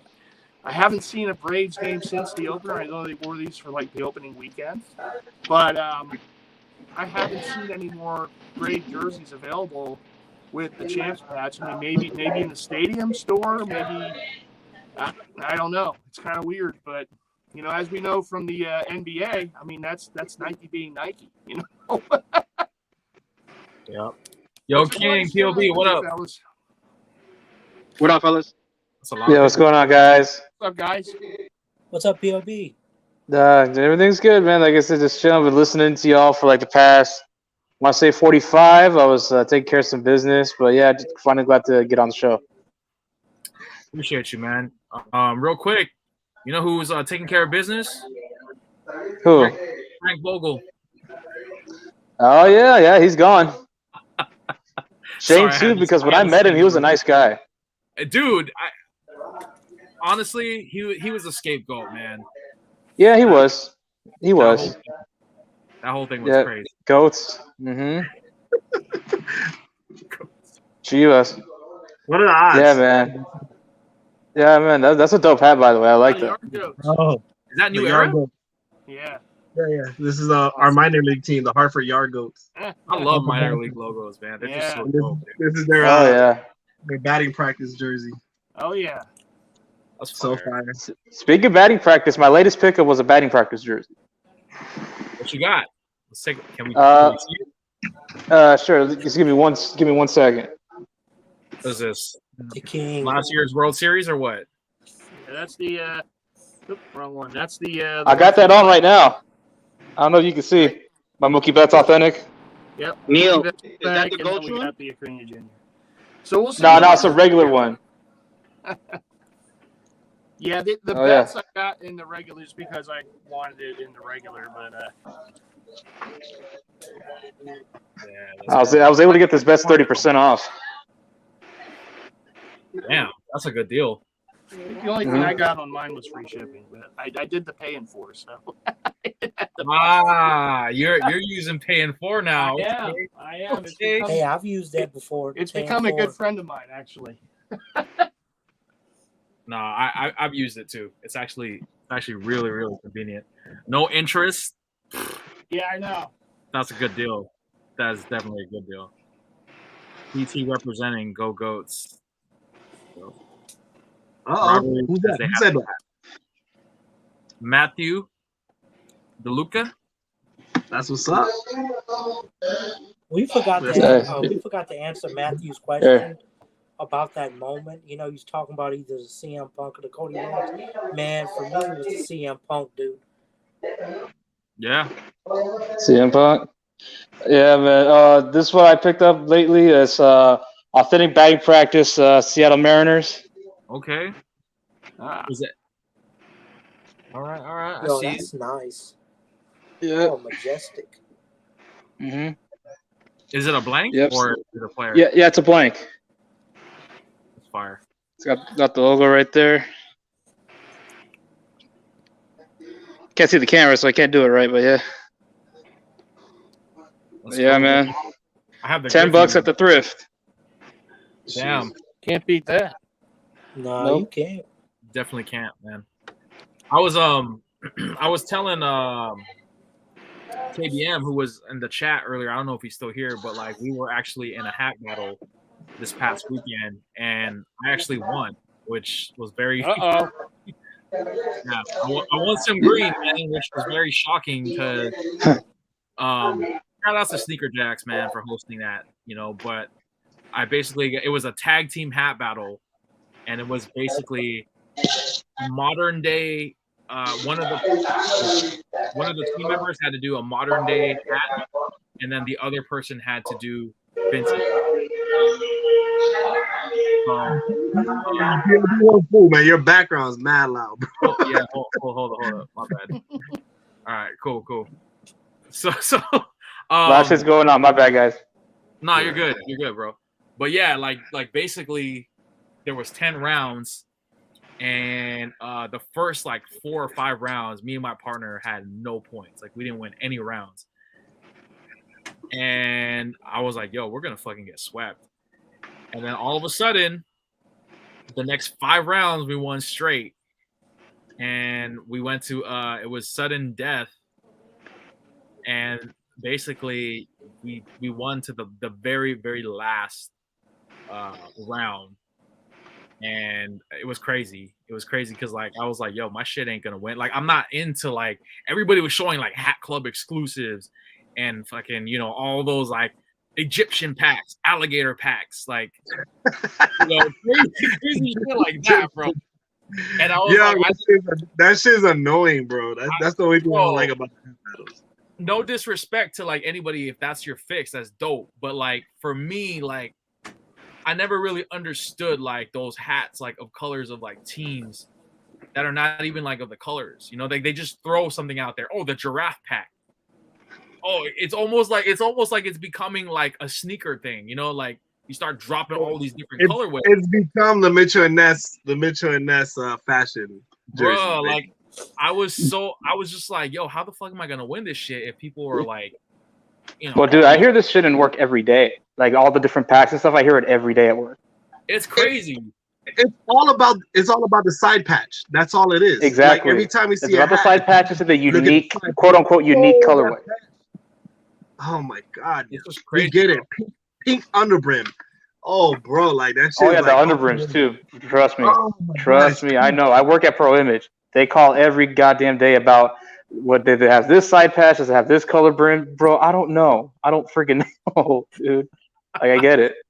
That's the only thing I like about the hat battles is that fact. Like that's why Chicago, like shout out to him. He has an amazing collection. Yeah, but all his shit is like Hat Club exclusives, and it's the same thing over and over. And all you're doing is switching up the patch. That's it. That's all you're doing is the patch. The patch is everything. Right. But like I said, the people are into whatever they're into. You know what I'm saying? And that's why I was shocked because I was like, man, I'm not gonna fucking win this shit. I'm already 4-zip, you know, and then all of a sudden, because like my partner was showing like modern day hats. Like he was showing the Mitchell and Ness stuff, like the Mitchell and Ness snapbacks and the Mitchell and Ness fitteds.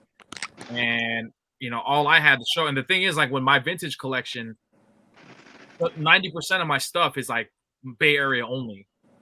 So I was like, people were gonna be like, oh, how many 49ers hats you need to show? How many Sharks hats you need to show? But like they were winning rounds, and that's when I was like, all right, like shit, this might, you know, change some things. And fucking we pulled the dub, man. So I was like, oh fuck, this is dope. But yeah, it was cool, man. It's just crazy. Like the wave now of like hats is gone like on a totally different like plane. Like I never understood it. Like I still don't understand it. Like why everybody's so into like what is it about the patches? What is it about the pink underbrim that makes this hat? Oh, yo, lemonade pack. And I don't mean no disrespect. If anybody, you know, I mean disrespect. Don't worry about it, Rez. I got you. I mean disrespect. I just don't understand. Yeah, the Graham Cracker Pack. I've heard of them all. I mean, yeah, Graham Cracker. That's a real shit. Wait up. We're about to have Mighty Fan Defender. Let's go. Well, I mean, well, you know, no disrespect to anyone, but I mean, listen, I look for hats like crazy, and you know, I'm always trying to find that next thing to go with jerseys, or just because I like it. Like some of those hats I showed, I just like the hat. You know, for me, I don't necessarily go after the big UV under. I mean, it's a thing. Not everyone works, and I mean, you know, I know Anthony brought up Pro Image. I mean, that's one of my stores. I go there routinely because they actually have hats that I can actually walk in and buy, which is a novel concept that I can't seem to do online with some of these companies, but because they sell so damn quick. But no, I understand people who, you know, are tired of it. You know, it's you know, whatever. But for me, I think the reason that they're still out there and the reason that they are out there in great numbers is because of the resale, and people are still getting their money for selling these things. I mean, I'm not paying crazy prices, but still people are. And I think as long as there's that value for them to be resellable, I think you're still going to see them pop out. And I think in part, I think that's one part of it. And I think the other part of it is collectors. I think a lot of people design these hats. You know, they collab, they get in on it. I know the Views from the Vault guys have helped to collab and make some of these hats and then come out with different collections. And it's a form of creativity. I mean, it's like art, you know, not everything is going to hit people. You're going to say, well, why is this popular? Why is that? But I mean, it hits enough people that they still get produced. And like I said, I'm not necessarily looking for the pink UVs or the neon UVs or all these crazy UVs that you see, but there's a market for them. And the side patch, I mean, for me, as we all know, I love my patches on jerseys, and if I can find a hat with that same matching side patch, I'm thrilled. You know, particularly when it's ones I can actually get in hand. It sometimes can be the most difficult thing, but I get it. Can I say something about the Views of the Vault? No, shout out to them, man. I watch their stuff. I like how brutally honest they are, which I really appreciate that. They are. But I gotta call bullshit on. I was watching when they were reviewing the Negro leagues, and they had the guy from New Era there, and they started talking about I'm sorry, I know Mighty, you seen him. I seen him too. Them jerseys is fucking garbage. I'm sorry, they're so garbage. The quality sucks, and they were like hyping it up. Like I understand the New Era guy was there, but the jerseys were like, bro, them shits is garbage. Them shits like the material, the patches, everything. Like the patches on the hats, incredible. Yeah, the hats are incredible. But they spent more energy on the jerseys than they do on the hat. Yo, that would have been fire. I understand they're not. They gave a shout out to Emmett Fields and stuff, which is dope. But like the inaccuracies, the so many patches is like ridiculous on these jerseys. Like they're not accurate to what they wore. I understand they're like more to understand that. I get that. But I touched one. It's like wearing a BP from Mitchell and Ness, but with weaker patches. That's what I'm with weak. I feel like if you wash those motherfuckers, them shits will like peel off, to me, in my opinion. But when they were like, oh man, the quality of the jerseys are amazing, I'm sitting there, that's fucking bullshit. The guy, it's like having Peter in here. Whoever's the owner of Mitchell and Ness right now, and we're like, oh, the quality of your swingmans are amazing. You'd be like, oh, hell no, you fucking lying piece of shit. So I respect them, whatever. But when the whole jersey thing got me off, I was like, get the fuck out of here. You're so full of shit.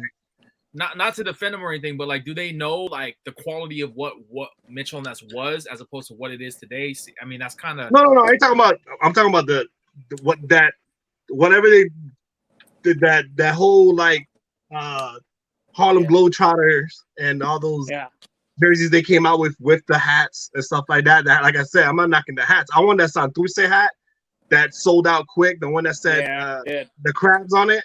Those things sold out quick. For some reason, they didn't make 7 and 7/8. Like, I don't know why. This is like, what are the odds of my hat size? They didn't make any of them in my hat size. But like, I bought the shorts. The shorts, I don't care about the shorts. They're shorts, whatever. But when it comes to jerseys, come on, I'm more of a stickler when it comes to the jerseys. Sure. Nah, I'm good. I'm good.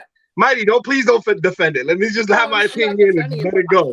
What I want to say is that it's not defending it, but it's just saying that I when Lids did it, and I'm not, obviously I had nothing to do with what they do, but when they did it, I think they just wanted to do something, with quality, not like jersey quality, not really in mind, but just something to do to put with the hats and to sell at a certain price point where it was maybe a bit more affordable than some of these other jerseys that you see out there. Yeah. And as far as the show's concerned, I mean, and I know Leon collects jerseys. I know Pierre, gets them, but overall they're not looking at it through jersey head eyes, and it's not a slight on them. It's just that to critique it, it would be like we could critique it.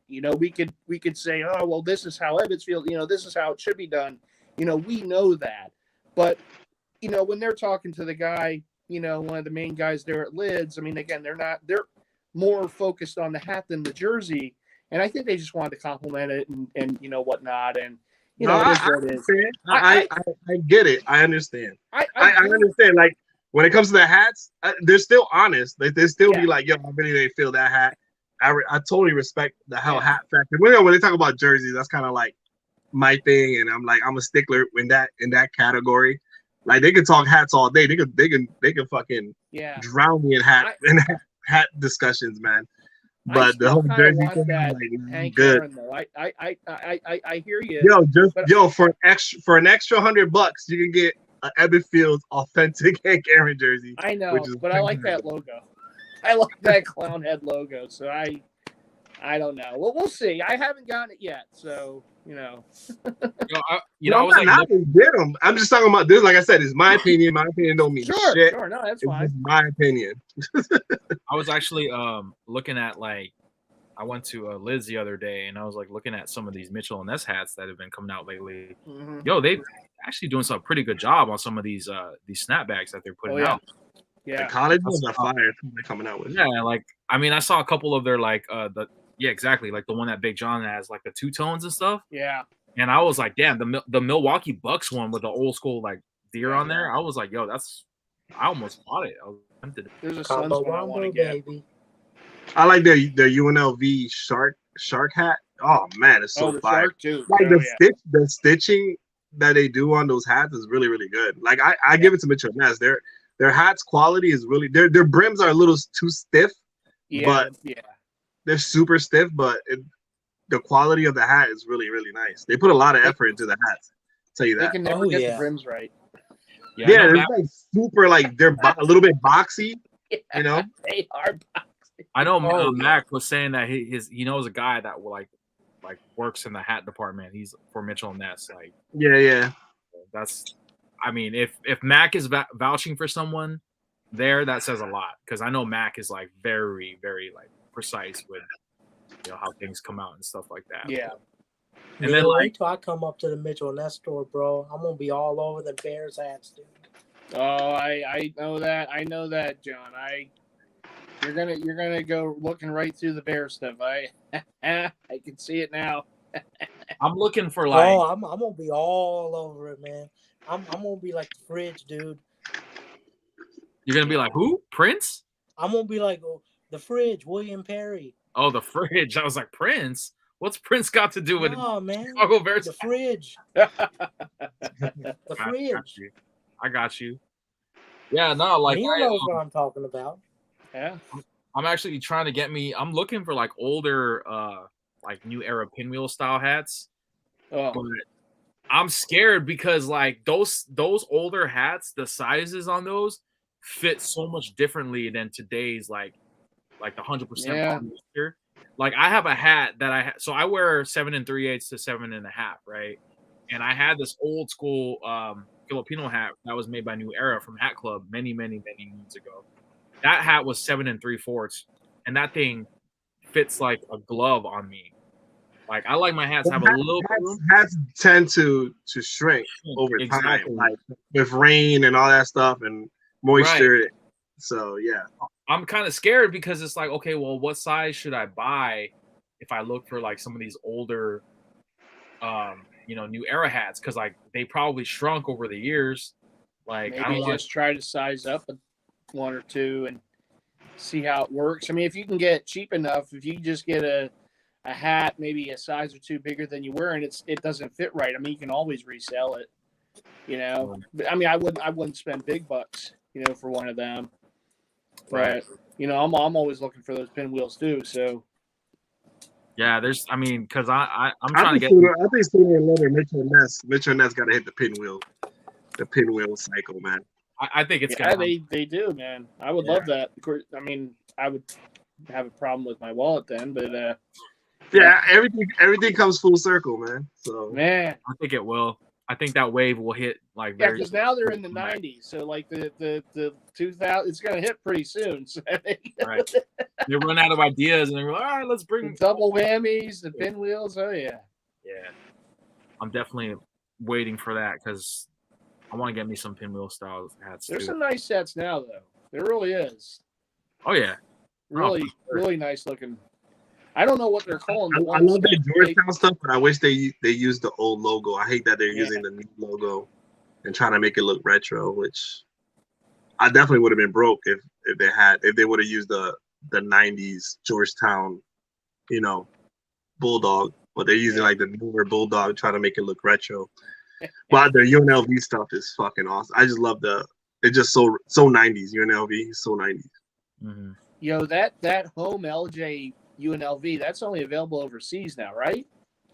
Yeah, in Australia, but it's gonna come over here. Like usually that comes out first over there, and I gotta grab that one. Man. They fucked up that black Iverson. So yeah, I'm staying away from that one. But the LJ home UNLV with the band, the Dwayne Wade. I know he can make it, but I don't know if I'm gonna be patient with that one. I just want the jersey. That Iverson that they released was black, right? It was supposed to be navy blue. Yeah. No, it's black. It's black because they had black uniforms, but the side panels are way too bright.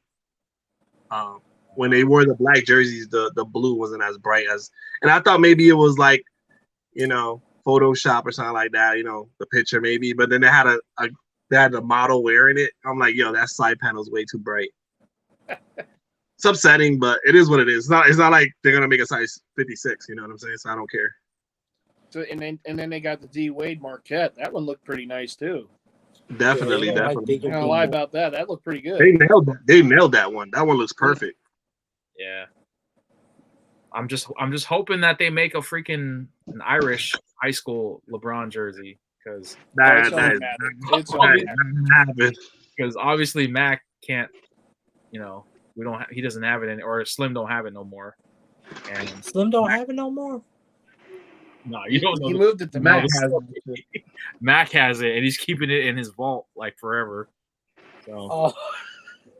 I had 3 of them, man. 3 of them. I want that jersey so bad, but I want like the authentic form of it because it's like LeBron is one of my favorite players. But yeah, man. In terms of like the pickups and stuff, it sounds like all you guys have been picking up some pretty good things. Like, I have a couple things coming in as well that I'll be sharing. I'm planning on doing 2 videos, hopefully this week, and I'll try and upload them before or by the playoffs because they are NBA jerseys. Warriors? Actually, no. Oh, they're not. So, wow. Yeah, I know, shocking, right? I actually do, however, have a Warriors jersey coming in, but it's probably not going to be here until later. But these other 2 jerseys I have right now are in the back of my queue that I have to record. I recorded one already, but I have to edit it. And you got to hide your Jokic jersey during the series, right? During playoff season, I cannot wear it. You can't be advertising that one now. That's one thing that I have to have off limits. Like anytime it's playoff season, I have to wear my teams and only my team. a little seance I have to do. So, you know. In regards to like the playoffs, I mean, Neil, I know you obviously are rooting for your Sixers, man, but what do you guys what are your guys' thoughts, or what is your thoughts on it? I don't like the matchup. I don't like the matchup with the Raptors. What? But they have James Harden. They're gonna win it all. The Raptors always give the Sixers fits, and the fact is that the Sixers, it doesn't matter who they have, they struggle in Toronto. I mean, I will say this, that the NBA, it comes down to the superstar. Your superstars have got to play like superstars in the playoffs, right? To win, to advance. I mean, look at the teams that advance. When their superstars play like superstars. If Joel Embiid and James Harden play like superstars, the Sixers have a shot to beat anybody. You know, but will they consistently do it? We'll see. I mean, you know, hey, I want you to keep that same energy, Mighty. Keep that energy. If James Harden plays like shit, keep that energy. I'm telling you, I'm calling you out. I have been beaten down by this team over the years, so I'm going. I'm not talking about the team. I'm not talking about the team. I'm talking about if James Harden comes in there and lays an egg.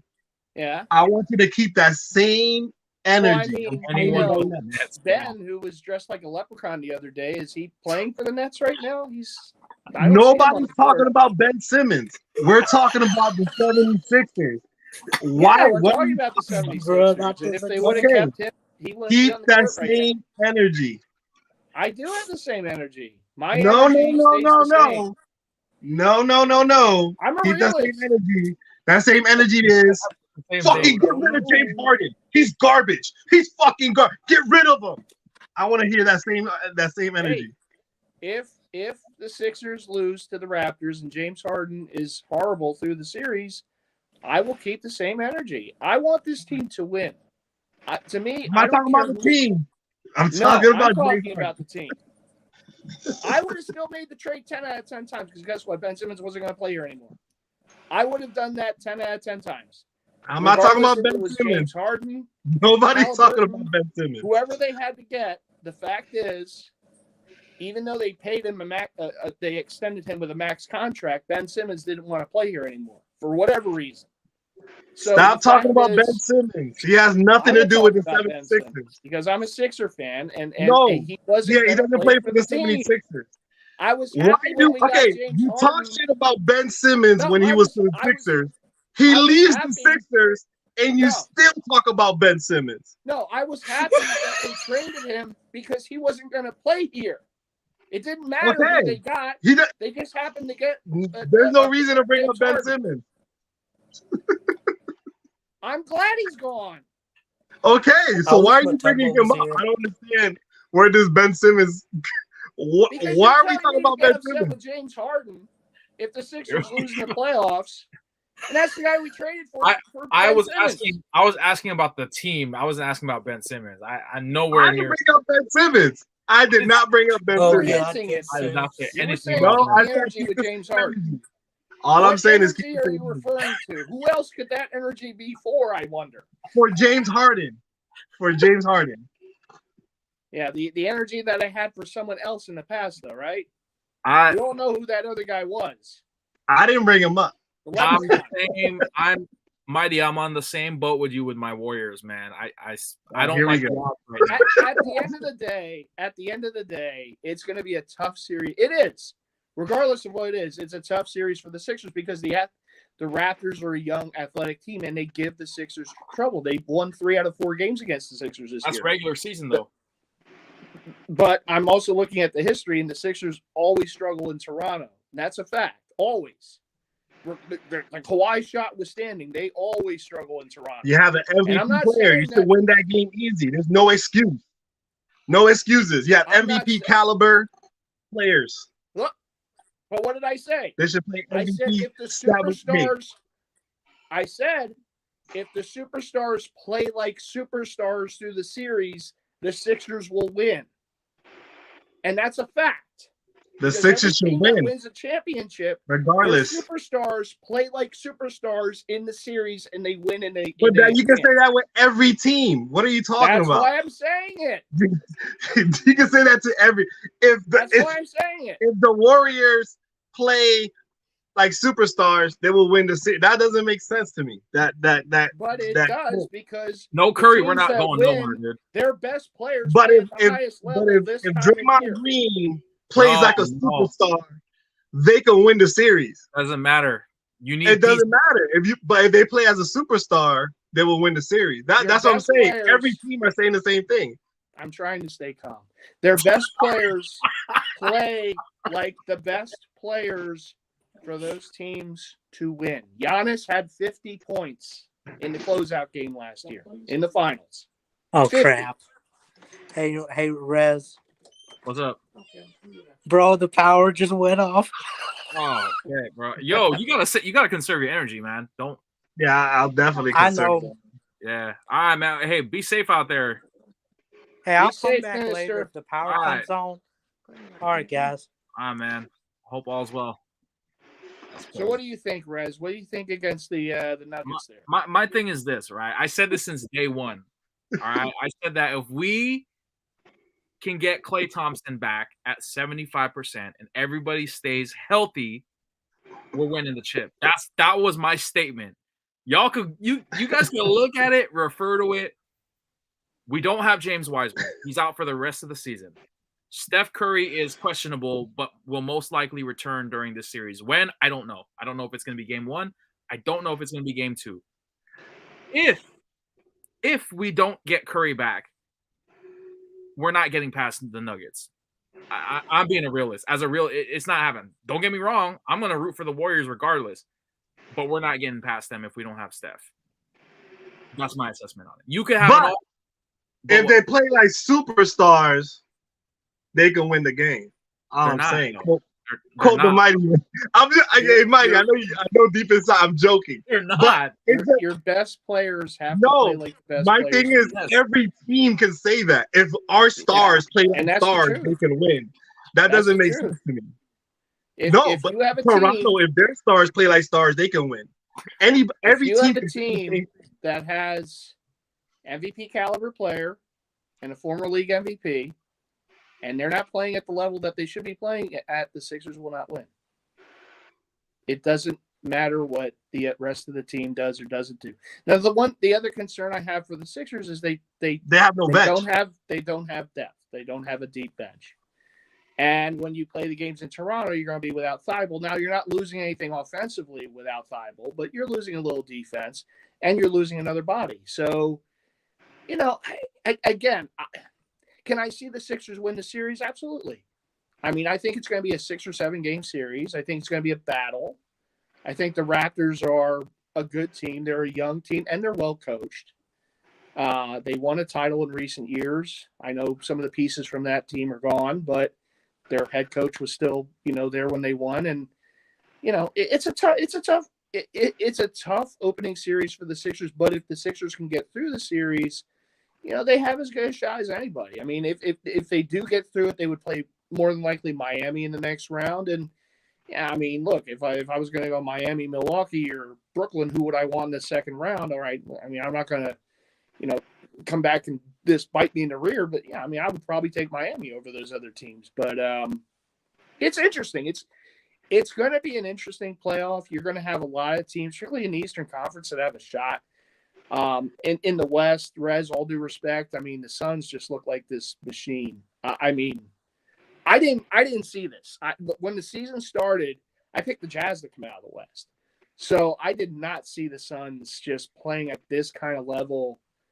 I mean, they are really – and the best team doesn't always win. but they are just playing at another level. I honestly, I did not see this continue from last year's finals to just being at this level again. I know they're good, but man, I think with them, they have more to lose than any other team right now because they have something to prove.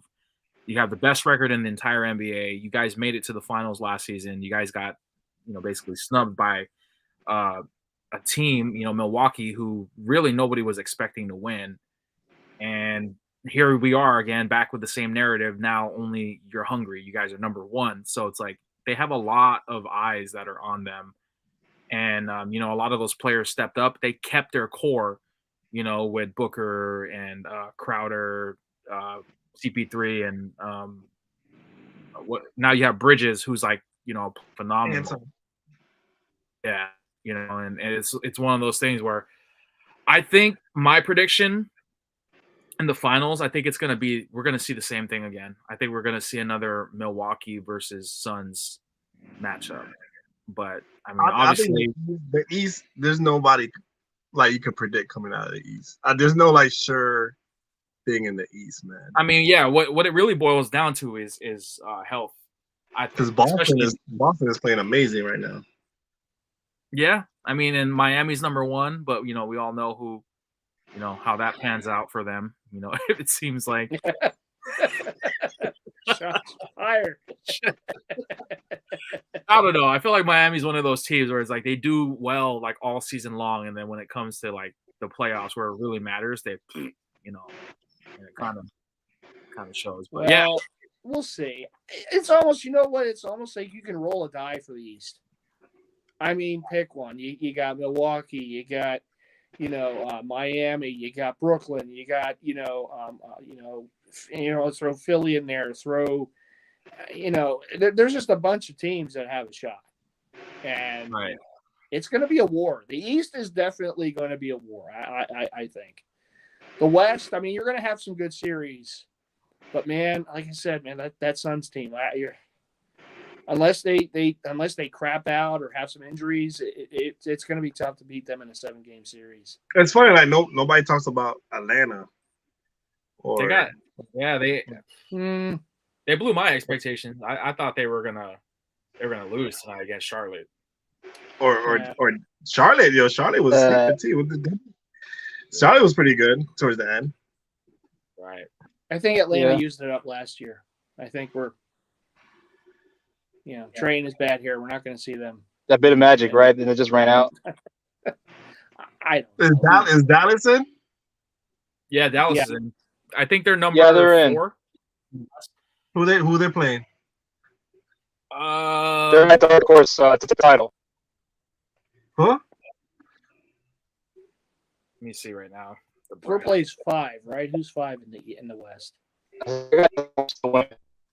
You're breaking up, POV. You're breaking out, bro. My bad. Can you hear me? Yeah. You're good now. All right. It's just that I got Dallas as my dark horse to win it because a lot of the teams out in the West, I'm just not as impressed as I was this year. You know what I mean?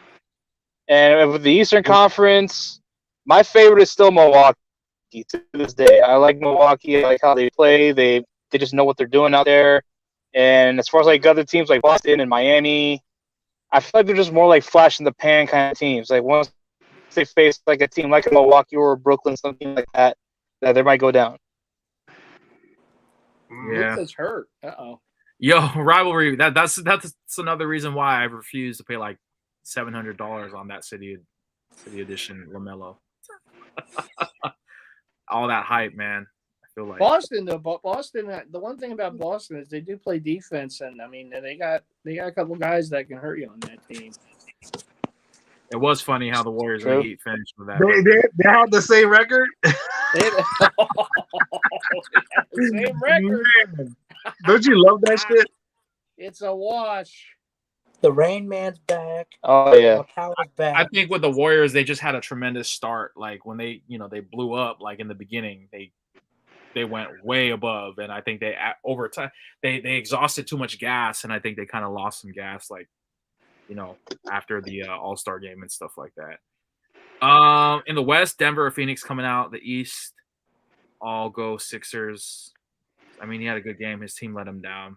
Yeah, I mean, with LaMelo, I don't think he's. I don't know. I don't think Charlotte is. I don't think LaMelo is a leader of men. Like I can't see him lead a team. He's too young, man. He's too like I know he's He's too talented, flashy. but he doesn't have the leadership qualities. Yeah. He's like really talented. Like he's fun to watch, but as far as like a leader of men, like no, I don't think nobody takes him serious. As far as like, yo, LaMelo, lead us. Like he's not like CP3 or somebody like you can really like. Maybe he'll mature into that. Right now, he's about like flashy and doing step back threes for no reason. It takes time. You know, he's a young guy. It definitely does. We do own the Hornets, though. If we could have played them in the first round, that would have been. So basically, Phoenix is going to be going up against the 8th seed. Dallas is going up against Utah. Warriors, Denver, and then Memphis is going up against Minnesota. So. That's another team, man. Well, who's Memphis playing? That series is going to be good with Memphis, Minnesota. Memphis is playing Minnesota, the Timberwolves. Oh, that's a sweet like a motherfucker. Yeah, the poor Timberwolves. They finally get back in the play. Did you see that video? I think they're going to give them a series. I'll give the Wolves a shot. All right. I mean, with Patrick Beverly, you guys see that video where he was like talking all this trash, and I was like. Oh, no, that's man, the thing I can't stand about Pat Beverly is like he over exaggerates on the small stuff. He over exaggerates on all like the little stuff. Oh, like one playoff win, but it's never about when it comes to like the big things. He just can't do it. He's all talk, man. That's all it is. Yeah, and then on the East, you got Miami, who's going to be facing the 8th seed. Philly versus Toronto, Milwaukee versus Chicago, and then Boston. Who's Miami playing? They're gonna play. The 8th seed. So the winner between Cleveland and Atlanta. They're gonna play that. Yeah. Oh, okay. Oh man, we got Milwaukee. Well, Atlanta lost, right? So. No, Atlanta won. They destroyed Charlotte today. Wait, so then it's gonna be Atlanta versus Miami then? No, Atlanta has to beat Cleveland to take their spot on Friday. Oh, yeah. So they have one more game, right, in the play-in? Yeah. Gotcha. Yeah, they'll probably. And whoever wins that game, they got to play at Miami. I mean, Cleveland just fell off a cliff. So, I'm guessing Atlanta wins that game, and Trae Young has to score like 40, I think, in that game. He could. No, he can. He's definitely capable. Yeah. Max says, I like those other players, but I think you're a little rough on the guy. I would bet most haven't watched more than 10 minutes of his first 2 years in the league. Who are you talking about, LaMelo? Oh, I think he's a stud, man. I mean, he's definitely. Oh no, he's talented. He's very talented, but I just don't think that organization has enough right now to be able to make it, to win a chip. They need a few more pieces. Yeah, definitely do. They have a couple nice young players, but they definitely need some more pieces there. Jared Allen, don't they have Garland? Was it Garland on the Cavs too? Garland, yeah. Yeah, Darius Garland, Evan Mobley. Mm-hmm. They have a lot of good young talent. Kevin Love shockingly comes off the bench and does damage off the bench. So they got a decent squad over there in Cleveland. Like Cleveland, Charlotte. Those teams I can definitely see in a few years are going to be probably climbing that ladder, as long as they make the right moves. Yeah. Mm-hmm. The team that I'm watching out for, though, on the West is Memphis. Mm-hmm. That team, if the Warriors somehow face them in the West, if we get past Denver and we face them, that's going to cause some problems. Mm-hmm. Memphis. Oh, yeah. Memphis, they're young, they're athletic, they're exciting. And they're hungry. They don't back down from anybody. So Memphis, they're a really good team. Denver in the finals. I think if Denver gets past Golden State, I think they'll make it to the. I don't think they'll make it to the finals, but I definitely think that they'll make it to the conference finals if they do. They have a chance, but without Jamal Murray, I don't really think they're gonna take it all. Yeah, and no Michael Porter Jr. either. Without those two guys, they're not gonna make it. Another year. Jokic will get the MVP, and he'll be out in the first round again. That bum. Cleveland is greater than Charlotte. Their 3-man play is up. I don't. Colin Sexton too. You can throw him in there. I don't watch the Cavaliers enough to make that assumption. So, like I said, they're decent. They're decent. I mean, unless you have the NBA package, you're really not. I mean, unless you got it like the package to get all the games, they don't really show enough of some of those teams on ESPN or TNT. So unless you're like an absolute diehard hoop head and have the package and watch all the games, it's hard to keep track of who's doing what. I mean, I know based off like the highlights and such, these guys are doing all right, but it was like Memphis a few years ago. I mean, Ja Morant was tearing it up, and you can only watch the highlights because they just weren't, on national TV enough. But now they are. Now you can see them. So, seeing these young guns doing it in Cleveland or Charlotte or one of these other teams. I mean, if they get better and they get more airplay on national TV, I mean, you can watch them then. Absolutely. The only one I have is the MLB thing, and that's because I get that for free because I'm I have a ticket plan with the Phillies, so I get that for free. So the other stuff I don't pay for any of it. Yeah, like you said, I watch the highlights too, man, and like a lot of those young teams, man, I'm always so impressed. I'm always impressed because I am a diehard hoop head, and any of those young players, like like the first time All-Stars this year, like the Darius Garlands. And for San Antonio, that point guard, DeJounte Murray, I always like seeing the young guys, shining. I love watching that. Mm-hmm. Right. And so in terms of like, your guys' like hot takes on this season, like, do you guys feel like the East or West is gonna take it this year? East. I think the East will take. There's something about that Phoenix team. I don't know. If they the Phoenix is good. If they get Phoenix back, it's almost like they're on a mission. Like if they get back to the finals, I could see them taking it. I really can. How about not unless they run to Milwaukee again. If Milwaukee gets back, I got them going back to back. Yeah, there's a revenge factor though. I mean, if they play Milwaukee again, it might go a little different. But we'll see. They'll be more motivated. It was the Warriors, right? Who? Last time we saw a back-to-back was the Warriors, right? Mm-hmm. Yeah. Yeah. Yep. So like, I want to focus the attention real quick to two members in here that actually had an epic meetup. I'm gonna bring this up again because you guys not you guys, but Throwback King and Mighty, you guys met and had this one big meetup with fellow Kings and other Jersey heads, man. But is that something that you guys will be doing again, like this year or somewhere in the near future? We're hoping. I mean, there hasn't been anything formally put out, but we're hoping in the summer, maybe August or something. I mean, I know. It just depends. Like I said, there's nothing like set in stone, but I know already a couple heads have been talking about, August and coming down and, whatnot and making something happen then. And, once we know for sure and once there is any, and like, I know I've said this before, this was not a long-term planned out thing. It just kind of happened. But the next one, we're definitely going to have more, advance notice so we can we want to get as many of the heads together as we can.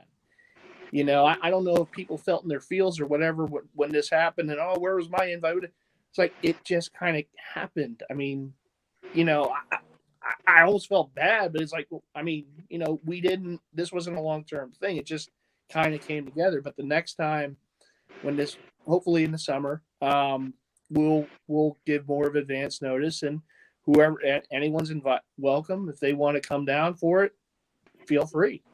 I'm sure we'll have more details when we know them, but it's definitely something that we want to do again. And like I said, one of the things that I enjoyed the most of it, I know we had fun at the store and it was fun talking shop there with. I enjoyed the most of it. You know, it was me and Snacks and Leo and Mac and Slim and Berto and, you know, Nostalgia Boy, and just sitting in the house upstairs, just having lunch, chatting it up, you know, swapping stories. That I had the most fun just doing that. One part of the meetup. The whole thing was awesome, but just doing that was one of the most enjoyable things for me. And but absolutely, you know, there'll be more, and you know, the more the merrier. That's how I feel for the next one. I think this all worked out because it wasn't overplanned. Mm-hmm. First of all, this all happened because it was whatever our 8-hour live stream, and I just said, "Yo, I'm going down to Philadelphia." You know, I'm just gonna go down to Philly. My plan was to go down to Philly, hit up Sarge, then hit up Mighty, turn around, and then I was gonna hit up a bunch of comic book stores and go back. I just wanted to do a personal like road trip for myself. Mentioned it, and boom, it was like everything just happened. You know what I'm saying? So sometimes it's weird to say. I'm not trying to be the Debbie Downer, but if we over plan it, that's when less people show up. I always feel like this was like, yo, let's do it, boom, boom, boom, boom, boom. Like we almost had Rez there. That's how fucking, you know what I'm saying? That's the thing. I think sometimes when we like, oh, August 17th is the date we're all gonna meet up. Then everybody's like, yay, August 17th, and then like, yo, I can't make it because of this, bro. I something came up.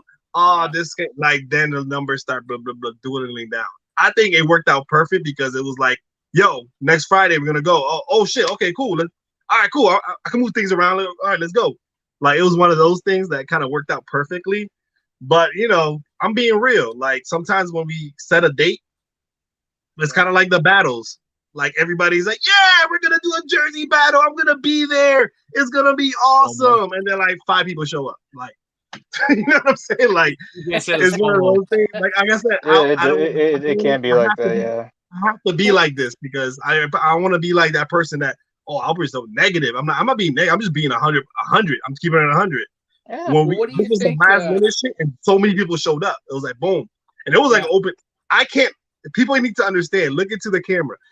I can't invite people to other people's houses. That's the problem too. Like I respect Mighty's house. Who am I to invite you to somebody else's house? That's not my responsibility. You know what I'm saying? Well, what would you say? Like that's one thing. I don't have any power of inviting somebody to somebody else's house. You know what I'm saying? That's out of respect. You know what I'm saying? So if you're in your feelings, it's like it is what it is. But I don't have the power. And this wasn't no secret Jersey meeting that people kept trying to say. Like it wasn't a secret because we all put it out there. Raz knew about it. Everybody knew about it. But I'm not the one. Like you could go to the Mitchell and Ness store and meet us there. That's great. But I can't tell you, yo, we're going to Mighty's house, meet us there. Like, bro, I can't do that. I can't. And people think like I was like the head of this old planning, and I'm like, it really wasn't. It really wasn't. You know what I'm saying?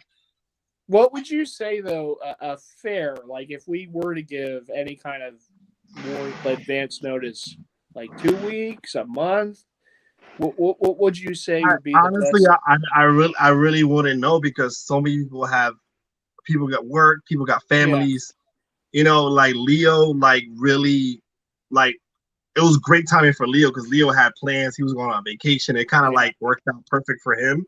And then Sarge, he couldn't really make it, but he was there for like 30 minutes, you know, showed his face and left.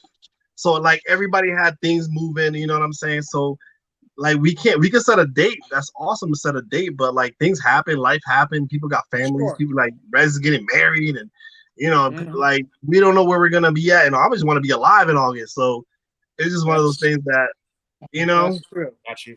That's true. Yeah. It's like Jurassic Park, life finds a way. Because bigger, but they always make them bigger. To me it's like I talk like this because I just don't want to be honest. I just hate to be disappointed that we plan it all, we get excited, then we over plan it. We're gonna eat this at this time and this, like, you know, we over plan, and then when the day comes, nobody shows up, and that's like disappointing. And then like nobody has excuses. Nobody can be like, well, you had this secret meeting. No, we had this shit for months. You had plenty of time to, put your coins together and like. That's the one thing that I would, think might be a good idea for it, though. For the people who would have to travel further, like obviously Rez and Luca, some of these, other heads, John and Anthony, any of these guys, So to put, some funds aside, say, okay, we got to get a plane ticket or a train or whatever, however form of transportation they want to take. That's the only reason that I would say, well, maybe there should be at least some sort of advance notice. It doesn't have to be like months in advance, but maybe like a month, 3 weeks, something, where people have some time to, okay, let's make it happen. But I understand what you say, though, Snacks. Yeah, I mean, you invite, everyone commits, and then the day, that the weekend or whatever rolls around, you get like 3 people. See, the thing is, I get excited about actually meeting everybody and all of them taking that dope picture. But then what I realized throughout the battles that we had that we get excited for, and it's disappointing that people don't show up. And I started to realize I'm just gonna enjoy the people that are here. You know what I'm saying? I'm not gonna worry about the people that are not here. So it's one of those things. I didn't know. I didn't realize Matt was leaving the store, the Mitchell & Ness store. I had no idea. That was the last time we saw him there. And like a couple weeks later, he posted that, something about him. I guess he found some other job or whatever. He's out the store now. Who are you talking about? He was Matt, the kind of the short guy with the beard. One of the workers at the store, and he's been there a while. And I guess he just left. I don't know if he went to another division of it or if he just found another place of employment or what. But on his IG feed, it was like, oh, it's been real. Mitchell & Ness, thank you for everything. And I guess he's out the store. So it was nice at least to see him there one last time. But yeah, but it was really cool. Like it was really dope. The model. Yeah, the model. He's fucking stupid fucking handsome. Like I'm like, yo, why you gotta be so fucking good looking? Like, get the fuck out of here. He's the model. Like I was trying to get out the picture, bro. You're making me look bad. Who was it? The guy that's all on the Instagram post, the one that models all the jerseys. Not Carrot Top, right? No. Like the guy that works at the store. Oh, I got you. He's usually the one when they have like a story and they have the guy wearing whatever they're promoting. That's usually him. I forget his name. I just call him the model. Every time I see him, hey, it's the model. Yeah, I know what you're talking about for sure. Yeah, I mean, POB, man. I mean, we both live in California, and yet we haven't met each other yet. Yeah, it's been tough. I mean, like I said, because we talk a lot, and we always talk about, oh man, one of these days, whether I go over to where you're at or you come over where I'm at, is just it's kind of like what Albert says. Like we try to plan something, but at the same time, it's like I said, you got so much going on. Like so, you're getting married, you got all these other things.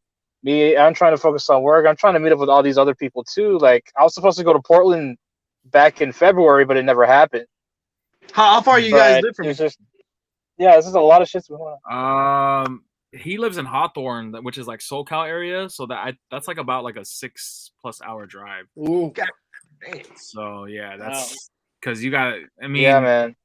A lot of people don't understand. Like LA and Bay Area, Northern California are like basically they almost actually proposed the idea to have them as 2 separate states, just because of how far apart they are. But California, Northern California and Southern California. I mean, if you fly there, you get there like maybe in an hour.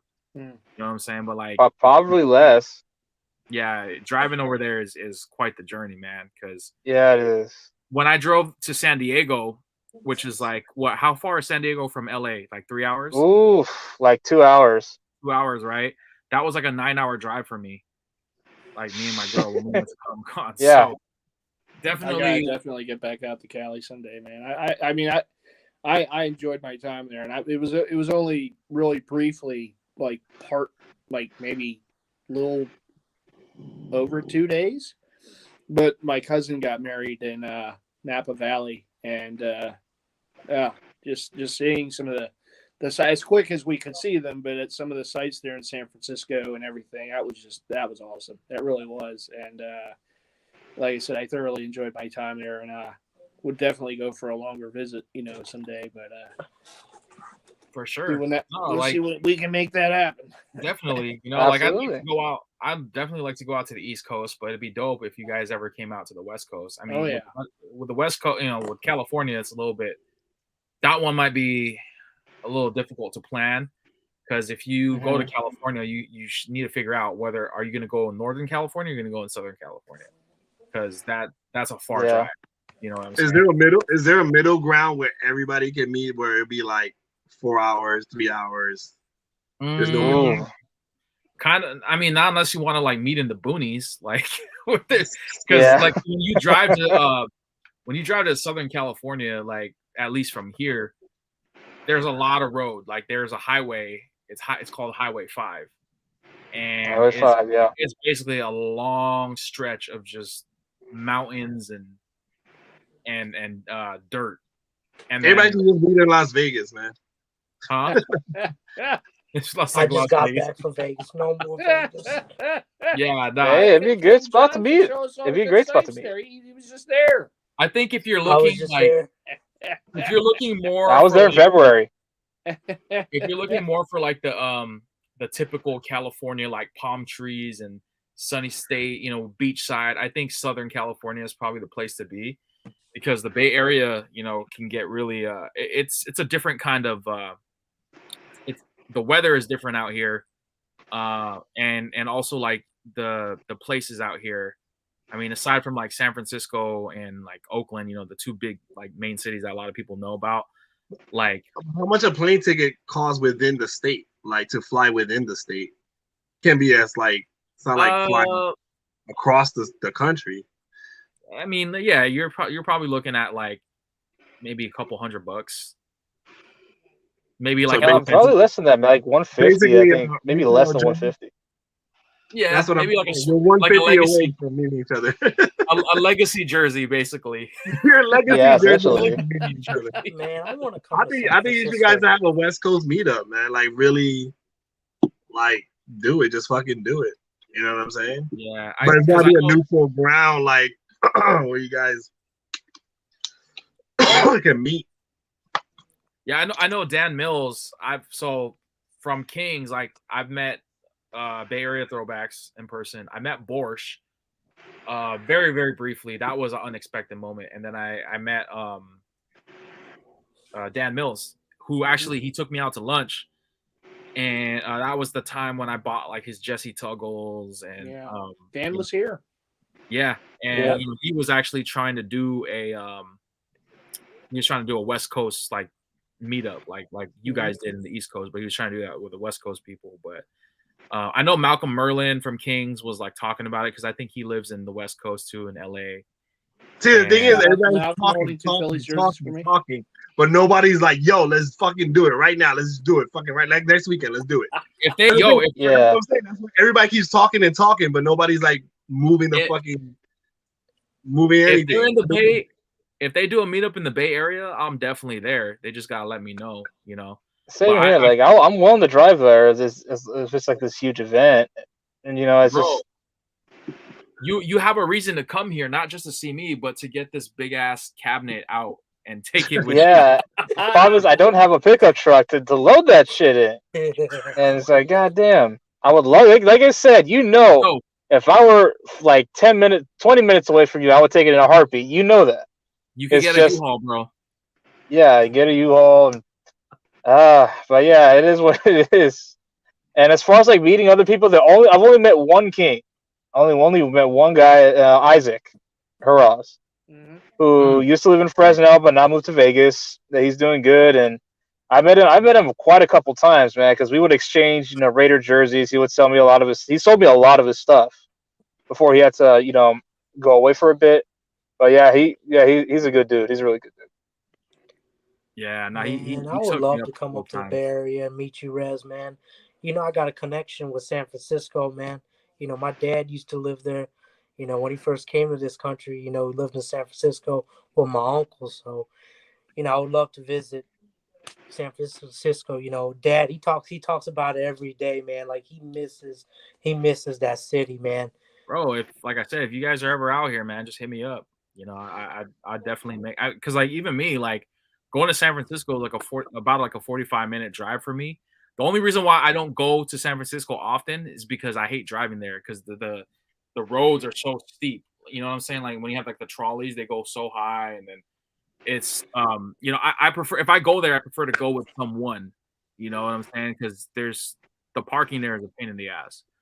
You know, Dad was but telling me about that. The best thing that people can do is, to me, is like have like if there's a convention going on or car convention or a comic book convention or some kind of convention or a great meetup spot that everybody can go and you know what I'm saying? Like over here we got, you know, the Mitchell Nestor, which is like we got the Basketball Hall of Fame, which we did last time. Like that's gonna be a dope spot for everybody to meet up and then we all have something to do as far as because you know sometimes you meet up and you just look at each other like, hey, whatever, like okay, what now? You know what I'm saying? What the fuck are you gonna do now? So it's one of those things like at least you go to the Basketball Hall of Fame, you go walk around the Hall of Fame, play some basketball, talk, dinner, and keep it moving. I know Mac mentioned quite a few times the National. It's going to be in Atlantic City. I want to say July. I mean, that could be an idea. I mean, that's the biggest sports collecting show, right? The biggest annual show for that comes around. So you know that could be an idea for July. I know I have some interest in it. I've always heard good things about it. I know Luca's been to it. I know Mac, obviously, you know, he's been there. Yeah, like sports figures are there. So. Oh yeah. Like, you definitely there'll probably be somebody that you like in there. So. More so, I would just be there for the jerseys and hats, but yeah, I mean there'll be plenty of athletes there, I'm sure. Yeah, I mean. Point blank, man, it's gonna happen sooner or later. You know what I mean? I feel like it's one of those things where it's gonna happen, and then we're gonna be like, whoa, like shit, this is actually happening. You know what I'm saying? The thing is, the only way it's gonna happen if you stop talking about it and just do it. That's the only way it's gonna happen. Really gonna happen. I told myself once I'm married, it's gonna happen for sure. Like there's no. Oh, but you know, let me get back. Like, nah, it's gonna happen. You know what I'm saying? Like, because like I got hit up by so many people. Like, Slim was trying to get me to go. He actually had me look up plane ticket. Like, I was actually looking at plane tickets. The thing is, right? As soon as we found out that whole thing, I'm like, bro, we all would have chipped in and fucking got you over here. Like, he didn't tell us. He told us. He was like, bro. I was like, yo, I would have chipped in. And then Leo said he would have chipped in. Everybody was like, yo, I would have chipped in too. And you would have been here, no problem. I appreciate that, but like I couldn't take that offer just because like like the plane flights were ridiculously expensive. Like one bro. If you could take money for legit checks, you could take money for a plane ticket. So I don't want to hear that shit. No, they were really expensive. Like I'm talking about like. But we all put our coins in now. Yeah, but you guys shouldn't have to do that though. Like if I really wanted to go out there, like I would have made that money happen at the time. But you know, right now, POB one fool is only one swing man away from you, man. That's it. One swing. Man. If you put it like that, you're like, yeah, you're right. But when you say $175, you're like, oh fuck! But like, bro, like you spend that shit on swingmans and a fucking number 3 at Burger King. Like, Snacks, did you end up getting that Eddie George Oilers legacy? No, not yet. I'm planning to. I'm planning to lose the weight. Yeah, the white. I found the white one. Yeah. Now I'm assuming that's a legacy though, right? Oh, definitely. We were talking about jerseys earlier today, but you probably missed it because we were talking about that. So, yeah, I'm a teacher, so I get my time off during summer. All right, bro, you don't need to rub it in. TJ says, how much was the flight? So one way was like, shit, man. I think it was like 400 plus or some shit like that. And then round trip, I think. Pocket change for Leo. Yeah, I Shout out to Leo. The entire flight, like round trip, like to I think it was to Slim where he stays at Maryland or some shit like that. And then back to San Jose was like fucking over $1,000. So I was like, fuck that, dude. Like I can't. You would have split that shit within 5-6 people. That shit would have been nothing. Yeah, we, but we all chipped in $200 to get yo. You would have been here, no problem. Yeah, I mean, he said just saying so we could set something up. Yeah, I mean, like, yo, like if we could make that trip, like if we could put our pockets together like the West Coast jersey has, man, and make it out there in the East, like shit, I think that would be, we'd save a lot. You know what I'm saying? Yeah. Swell says I'm a bit of a cheapskate when it comes to jerseys, such as I'll try to get a Swingman legacy instead of an authentic.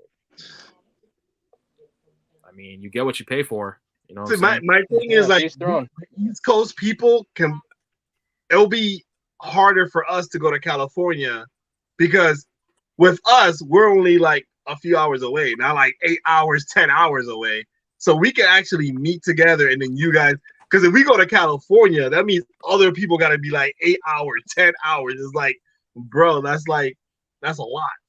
I think that if you guys, I think that if you guys are planning on coming to California or the West Coast, I think what you guys should do, put your guys' pockets together and get a Airbnb or even like a hotel and split the cost. You'll save so much money that way. And also, like, even then, you know, with you guys, you save even more money because, you know, Neil has his house and, like, you know, he'll let you guys stay there, you know, I'm sure. But, like, yeah, like for me, like, if I go to the East Coast, like, I don't know. I mean, other than you guys, like, I don't have any family out there.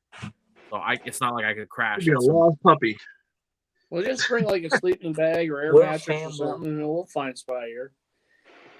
Yeah, fly out of SFO. Even SFO, that flight was literally like the ticket. It was too late because it was only like a couple of days before they were going to meet up. That's not enough time.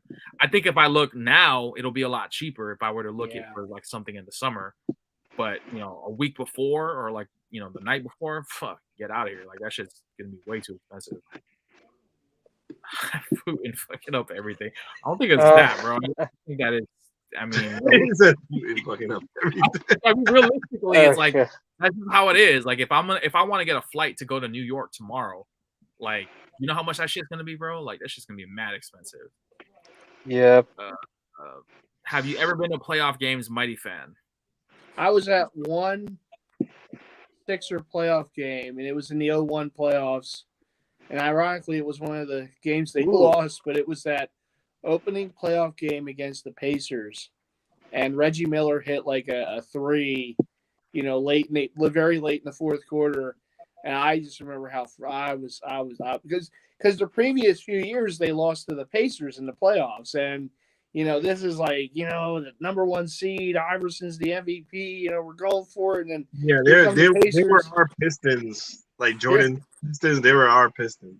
Here comes that lost to the Pacers in the first game of that series. I just remember how, frustrated I was. And then here we go again. Yeah. Well, then the Sixers won that. You just felt like Spike Lee after he's just taunting him. Yeah, but the Sixers ended up winning that series and going to the finals that year. But that was that's the only. No, actually, I was at two. I'm sorry, but one I was young. Barkley was still on the team. It was the closeout game against Milwaukee when the Sixers beat the Bucks, and I believe it was the '91 playoffs at the Spectrum, the old Spectrum, and the Sixers swept Milwaukee, and then they lost to Chicago the next round against Jordan and them. But so I've been to two playoff games in my life, and one was a win, and then one was a loss. So I wouldn't mind going to another one someday. It won't be this year probably, but at some point I'll get to one. I'm just hoping to get to a Phillies playoff game someday. That would be nice to see them back in the playoffs someday. I just want to witness like one more championship like parade with the Warriors so I could actually vlog that shit. Because like I went to the first one in 2015, but I wasn't doing like my YouTube stuff at the time. So I just took a couple pictures and videos. I just want one. That's it. Yeah, I just want one. That's it. I've been to 2. Phillies 08. Parades are fun. They Same really thing are with the fun. Giants. Like I've the never Giants, been to any. I've seen 3 like World Series like in my lifetime, so I'm good with that. But I mean, and then for hockey, man, like I just want to see the Sharks win. Mm. Just one. I don't see that happening. Just one. Just one. That's all I want. One. Give me one with the Flyers, one with the Sixers. You know, but the Flyers is like, yeah, just I don't know. I don't want to see them getting many more points this season. Just be as bad as you can. Get the pick. They had the Super Bowl out here at Levi Stadium, and I didn't. Yo, that shit was way too fucking expensive. Yeah, I would never. Hell no. Never spend money on a Super Bowl. Hell no. My dream game is Michigan Ohio State at Columbus, Ohio. That's like my dream game. Yeah, that I would love to experience before I die. I'm definitely gonna make that happen one day. It's gonna happen. Yeah, the only way I'll go to a Super Bowl is if my Chicago Bears are playing. That ain't never gonna happen. I'm telling you, John. I've seen the Eagles in 2 of them. I didn't even look at the price of tickets. I knew. I said no. I just need to be here watching it. I can't because the game. It's like I don't know. It's way more fun watching on TV. Nosebleed seat, and I just don't think I would enjoy it as much. I think when it comes to the sports, I think basketball is probably the most exciting in person. Because like with football, you're like, even if you have like you're on the side of the field, like it's not the same as opposed to watching it on TV. I feel like, and then like with baseball too, like. And then the football field feels so like when you go to these events, like when you see the court and the field, or like it's so small. Like on TV, everything looks huge. Like like when you get to the actual field, it's like the stadium is big. But 100 yards is 100 yards, no matter what when you go. But on TV, it looks like Canadian football and shit. But when you get there, I'm like, yo, it's just not. Plus, like to me, like the announcers are everything. Like I can't. Football is dope, but I gotta watch it on TV, man. Yeah. Like the announcers, and like you get more information. You're there. Like, was that a first down? I don't know. Was it a first down? I don't know. Like it's not it's not the same excitement. Yeah, hockey's fun to watch. Hockey games are dope. Yeah. They're fun as hell, as all hell, dude. Like, well, it's fun if a fight happens, then it's extra fun. Yeah, no, but I don't understand that. People used to say that all the time. Oh, for the fights, but the game is actually like it's fast action. It doesn't stop. Yeah, it's always moving, and it's dope. Like to me, like I don't need a fight to enjoy a hockey game. There's a chance you could get hit by a puck. You don't realize how hard these guys. It just amazes me whenever I see it live because the puck. I mean, the puck is like a freaking rock. Because every time they shoot it and it hits like the glass, you hear it. Yeah. And then when they hit each other into the boards and into the glass, I mean, just the sound it makes. Like that's what I love about watching hockey live is the sounds. When they're passing that puck, when they take those shots, the ice, you can hear the skates, you can hear everything, and you can never pick that up on TV. And just the sound that they make when they hit that the boards, oh my god, it's like you get hyped. Yeah, I know exactly. That's super hype.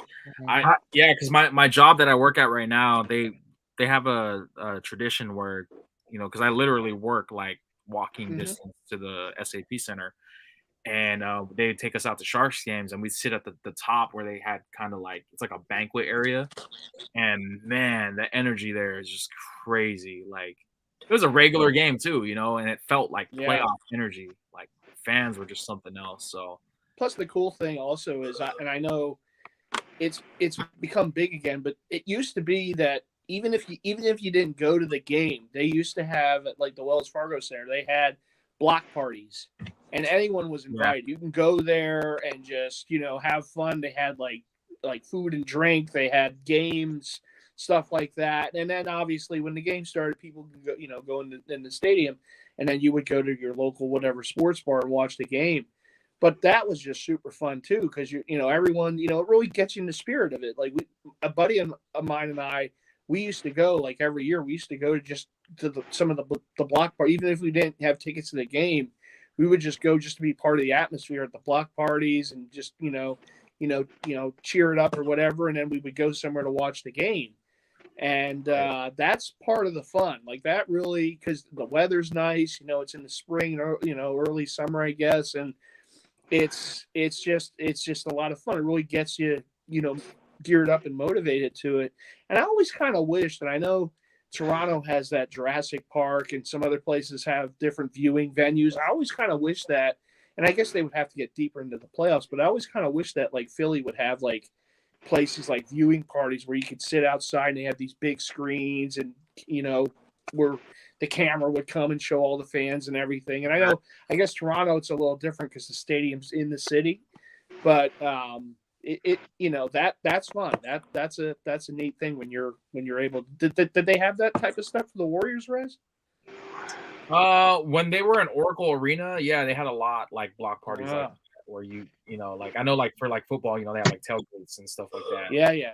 And they had yeah, Oracle Arena was great. I don't know so much about Chase Center, because I haven't been there around like games and stuff like that. I still want to go to a game at Chase, but yeah. And baseball games is more about the atmosphere. It's not really about the game at all. It's more atmosphere, chill, eat a hot dog. Mm-hmm. Like you can get up, go to the bathroom. Like you're not like intense watching the game like this, like watching every pitch.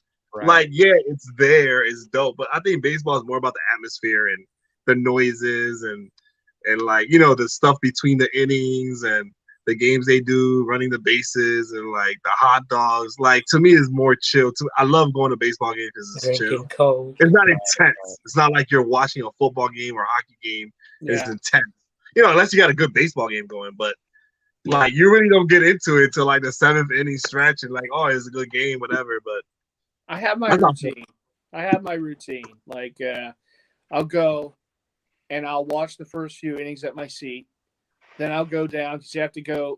I like to go down to the main concession areas because you have more variety. I go down there. I'll get whatever I want to eat and drink. I'll just find somewhere to sit, eat and drink, and just kind of relax for a few innings. Then I'll make my way back up to the seats, and maybe while I'm down there, I'll check out the different shops and whatever. Then I'll go up and back to my seats by like the 7th inning or whatever, and just watch the rest. Yeah, like you would never do that at Eagles game. Like you would be there, like sitting watching the whole game. You can't leave the seat. No. Only in baseball you could just go chill for a little bit, come back. Yeah.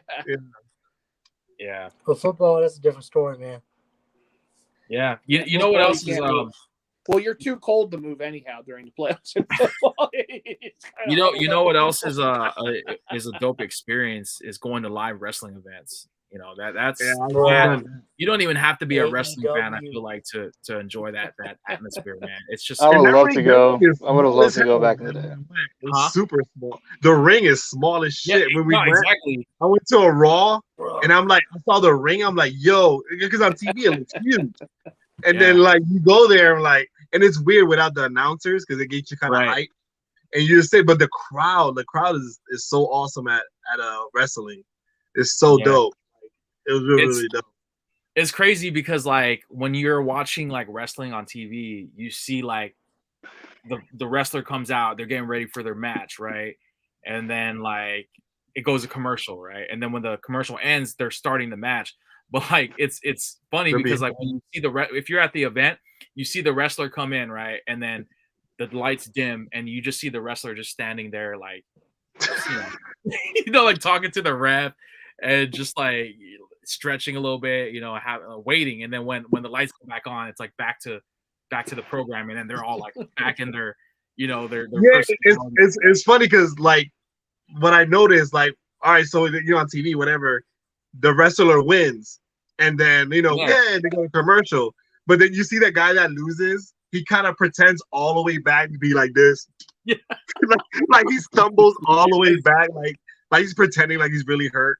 And I'm like, but during the commercial, you just see him going all the way up, and then right before he hits that little left, he's just walking like this. Like, I'm like, have y'all seen the AEW video? It's hard acting, like when the camera's on. Yeah. Were you saying something, Big John? Yeah, Rez, have you seen my AEW videos that I posted, back in 2020, during the start? I went to AEW event, when they came to South Haven, and I posted a bunch of the videos that I took, when I went to that show, and you could see some of the stuff that Snack's talking about. It's on some of my videos too. Oh, of really? them walking back like that and all that. Is that on your YouTube? Yeah, check it out, man. It's I'll one of check the it out. first videos I uploaded. I was in a wrestling match some with good that stuff, guy too. that they go like this. They go like the whole crowd goes like this. Daniel Bryan. Yeah, Bro, yes. Oh, like, yeah, the Daniel Bryan, like I yes said, chant. like my girl bought me tickets and we went. I'm sitting there, and when you see everybody doing that at the same time, I'm like, what the fuck is going on right now? That is so fire, bro. To me, the crowd was more entertaining than the actual matches because they really get into it. Oh, especially Raw after WrestleMania. That's the best. The crowd goes insane. Monday Night Raw. Dallas, I went to man. Monday Night Raw. Yeah, I actually I went to like SmackDown, like I think it was like in October, and just the energy was just something else. Like I've been to a lot of WWE or wrestling events in the past, but there's just something about like it every time. You know what I'm saying? Like when I was a kid, I was really excited, and fast forward to today, I was like really excited too. But yeah, it's a whole different atmosphere, and I feel like you don't have to be like into wrestling like that to enjoy a good, a show, because it's entertaining like a motherfucker. Yeah, in person is mad entertaining, man. For sure. Yeah, I'm gonna tell you what I was surprised about when I went to the AEW show. I was expecting it to be like packed, but when I went there, you could see it on some of my videos. It wasn't even that packed, man. I was surprised, and I was sitting in the cheap seats. Oh man. Yeah, that's when I went. Usos. I think those were like the Street Profits. The Street Profits, yeah. But like, yeah, that was like. Oh man, the Tribal Chief. Oh, yeah. Roman Reigns, that's their top guy. It was. Oh, it that's was my dope dude, for sure. man. For sure, it was dope. But like, yeah, man, I highly recommend going. Like, just experience it once in your life, man. And like I said, you don't even have to be into like the wrestlers. You don't even have to know who's who. Just go there, experience the atmosphere and have a good time, man. That's how I do. All right, guys, we are actually heading on to the 3-hour mark here. So I want to kind of start wrapping things up, man. But in terms of everybody like on here on YouTube, like, is there anything that you guys are working on or anything like you want to talk about, like in terms of your guys' channel and like what you guys are doing right now, working on? Well, I definitely want to start. I got a lot of pickups, and I definitely want to make some videos. I gotta be more consistent. I just started my new job today, so it was really exciting. Wow. Congrats, bro. Yeah, congrats. So definitely. Congratulations, man. That's always a good thing. I don't know when the hell I can do videos. Make that paper. Huh? So make that paper. Make that paper, Snap. Hopefully, we'll still see you on here, man, on my live streams. Hopefully, I'm here, man. I gotta be up at 7:00 in the morning. It's about to be midnight. Yeah, definitely don't want to take away from that, man. Rollins is still in the corner. Oh, you're talking about wrestling for sure. Yeah, I mean, I think in terms of like for me, like I said, I'm kind of my approach right now with my channel is I'm trying to focus on some other elements that I'm into. Like, obviously the page, I want to treat it like a brand. You know what I'm saying? So I know a lot of people reached out to me about like what I plan to do with the logo. If you guys missed it earlier, like I definitely want to put it on some apparel and on some stickers and stuff like that. So, be on the lookout for that. If you guys are interested, and, you want to support me, like you guys are doing right now. But if you actually want to wear, and support me outside of your camera and stuff like that, I can fill you guys in. Also, like I said, I'm focusing a lot more on what like my collectible stuff. Like I just put this new Dragon Ball piece here. I actually took down my Marvel piece because somebody in the community actually wanted it. So I'm gonna get that, wrapped up and ready to go. But You know, other than that, like I said, my Spawn kick. I'm looking for a Spawn issue 1. You know what I mean? Like trying to find somebody who'd be willing to trade or whatever. But that's something that's on my list of outside of jerseys and stuff. And then yeah, you know, with the jersey stuff, like I said, you know, picking up stuff here and there, trying to find deals. But I have a couple more jerseys that came in that I'm working on right now, videos for. So expect to see those really soon. And then Nice. what about you guys? Like Big John, POB, Mighty. Oh, well, I got a question real quick. POB Sure. One Fool, man. On your Yeah. last video, why did you sprint full like you and then you started sprinting to the camera and then you just started talking and I was like, what was that about? Can you explain that?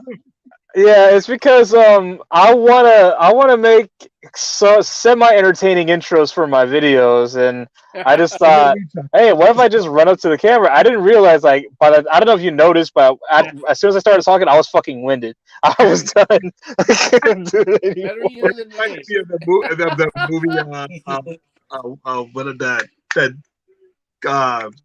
Kill movie, whatever that shit movie is called, Get Out, when he's running full speed.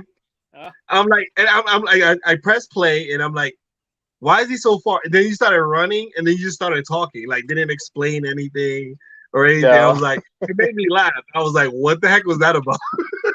Anything to grab the attention. That's all I did. Just if you I can just get your attention, I got you.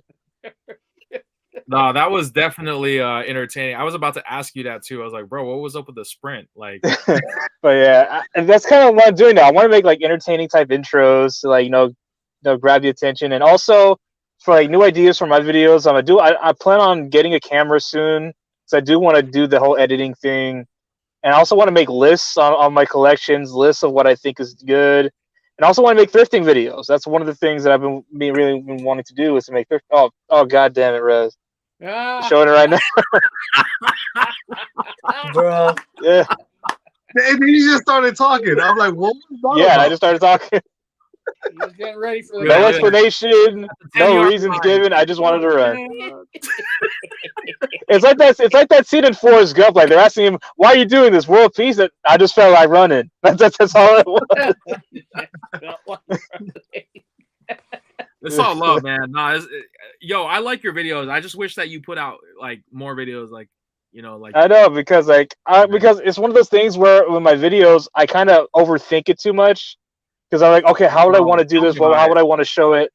Instead of just like, no, just turn on the camera, just do it. Like I gotta switch that in my head.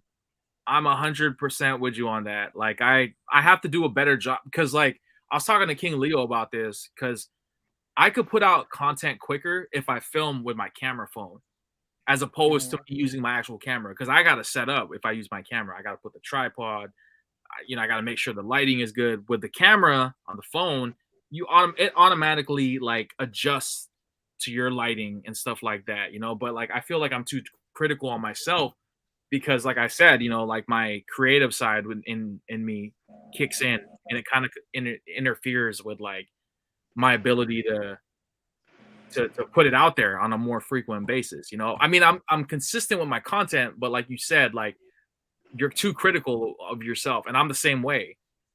So it's one of those things. Like I don't know if you guys saw that video I did. It was like a couple years ago, but I did a video of the Nike Kobe, the Bruce Lee's.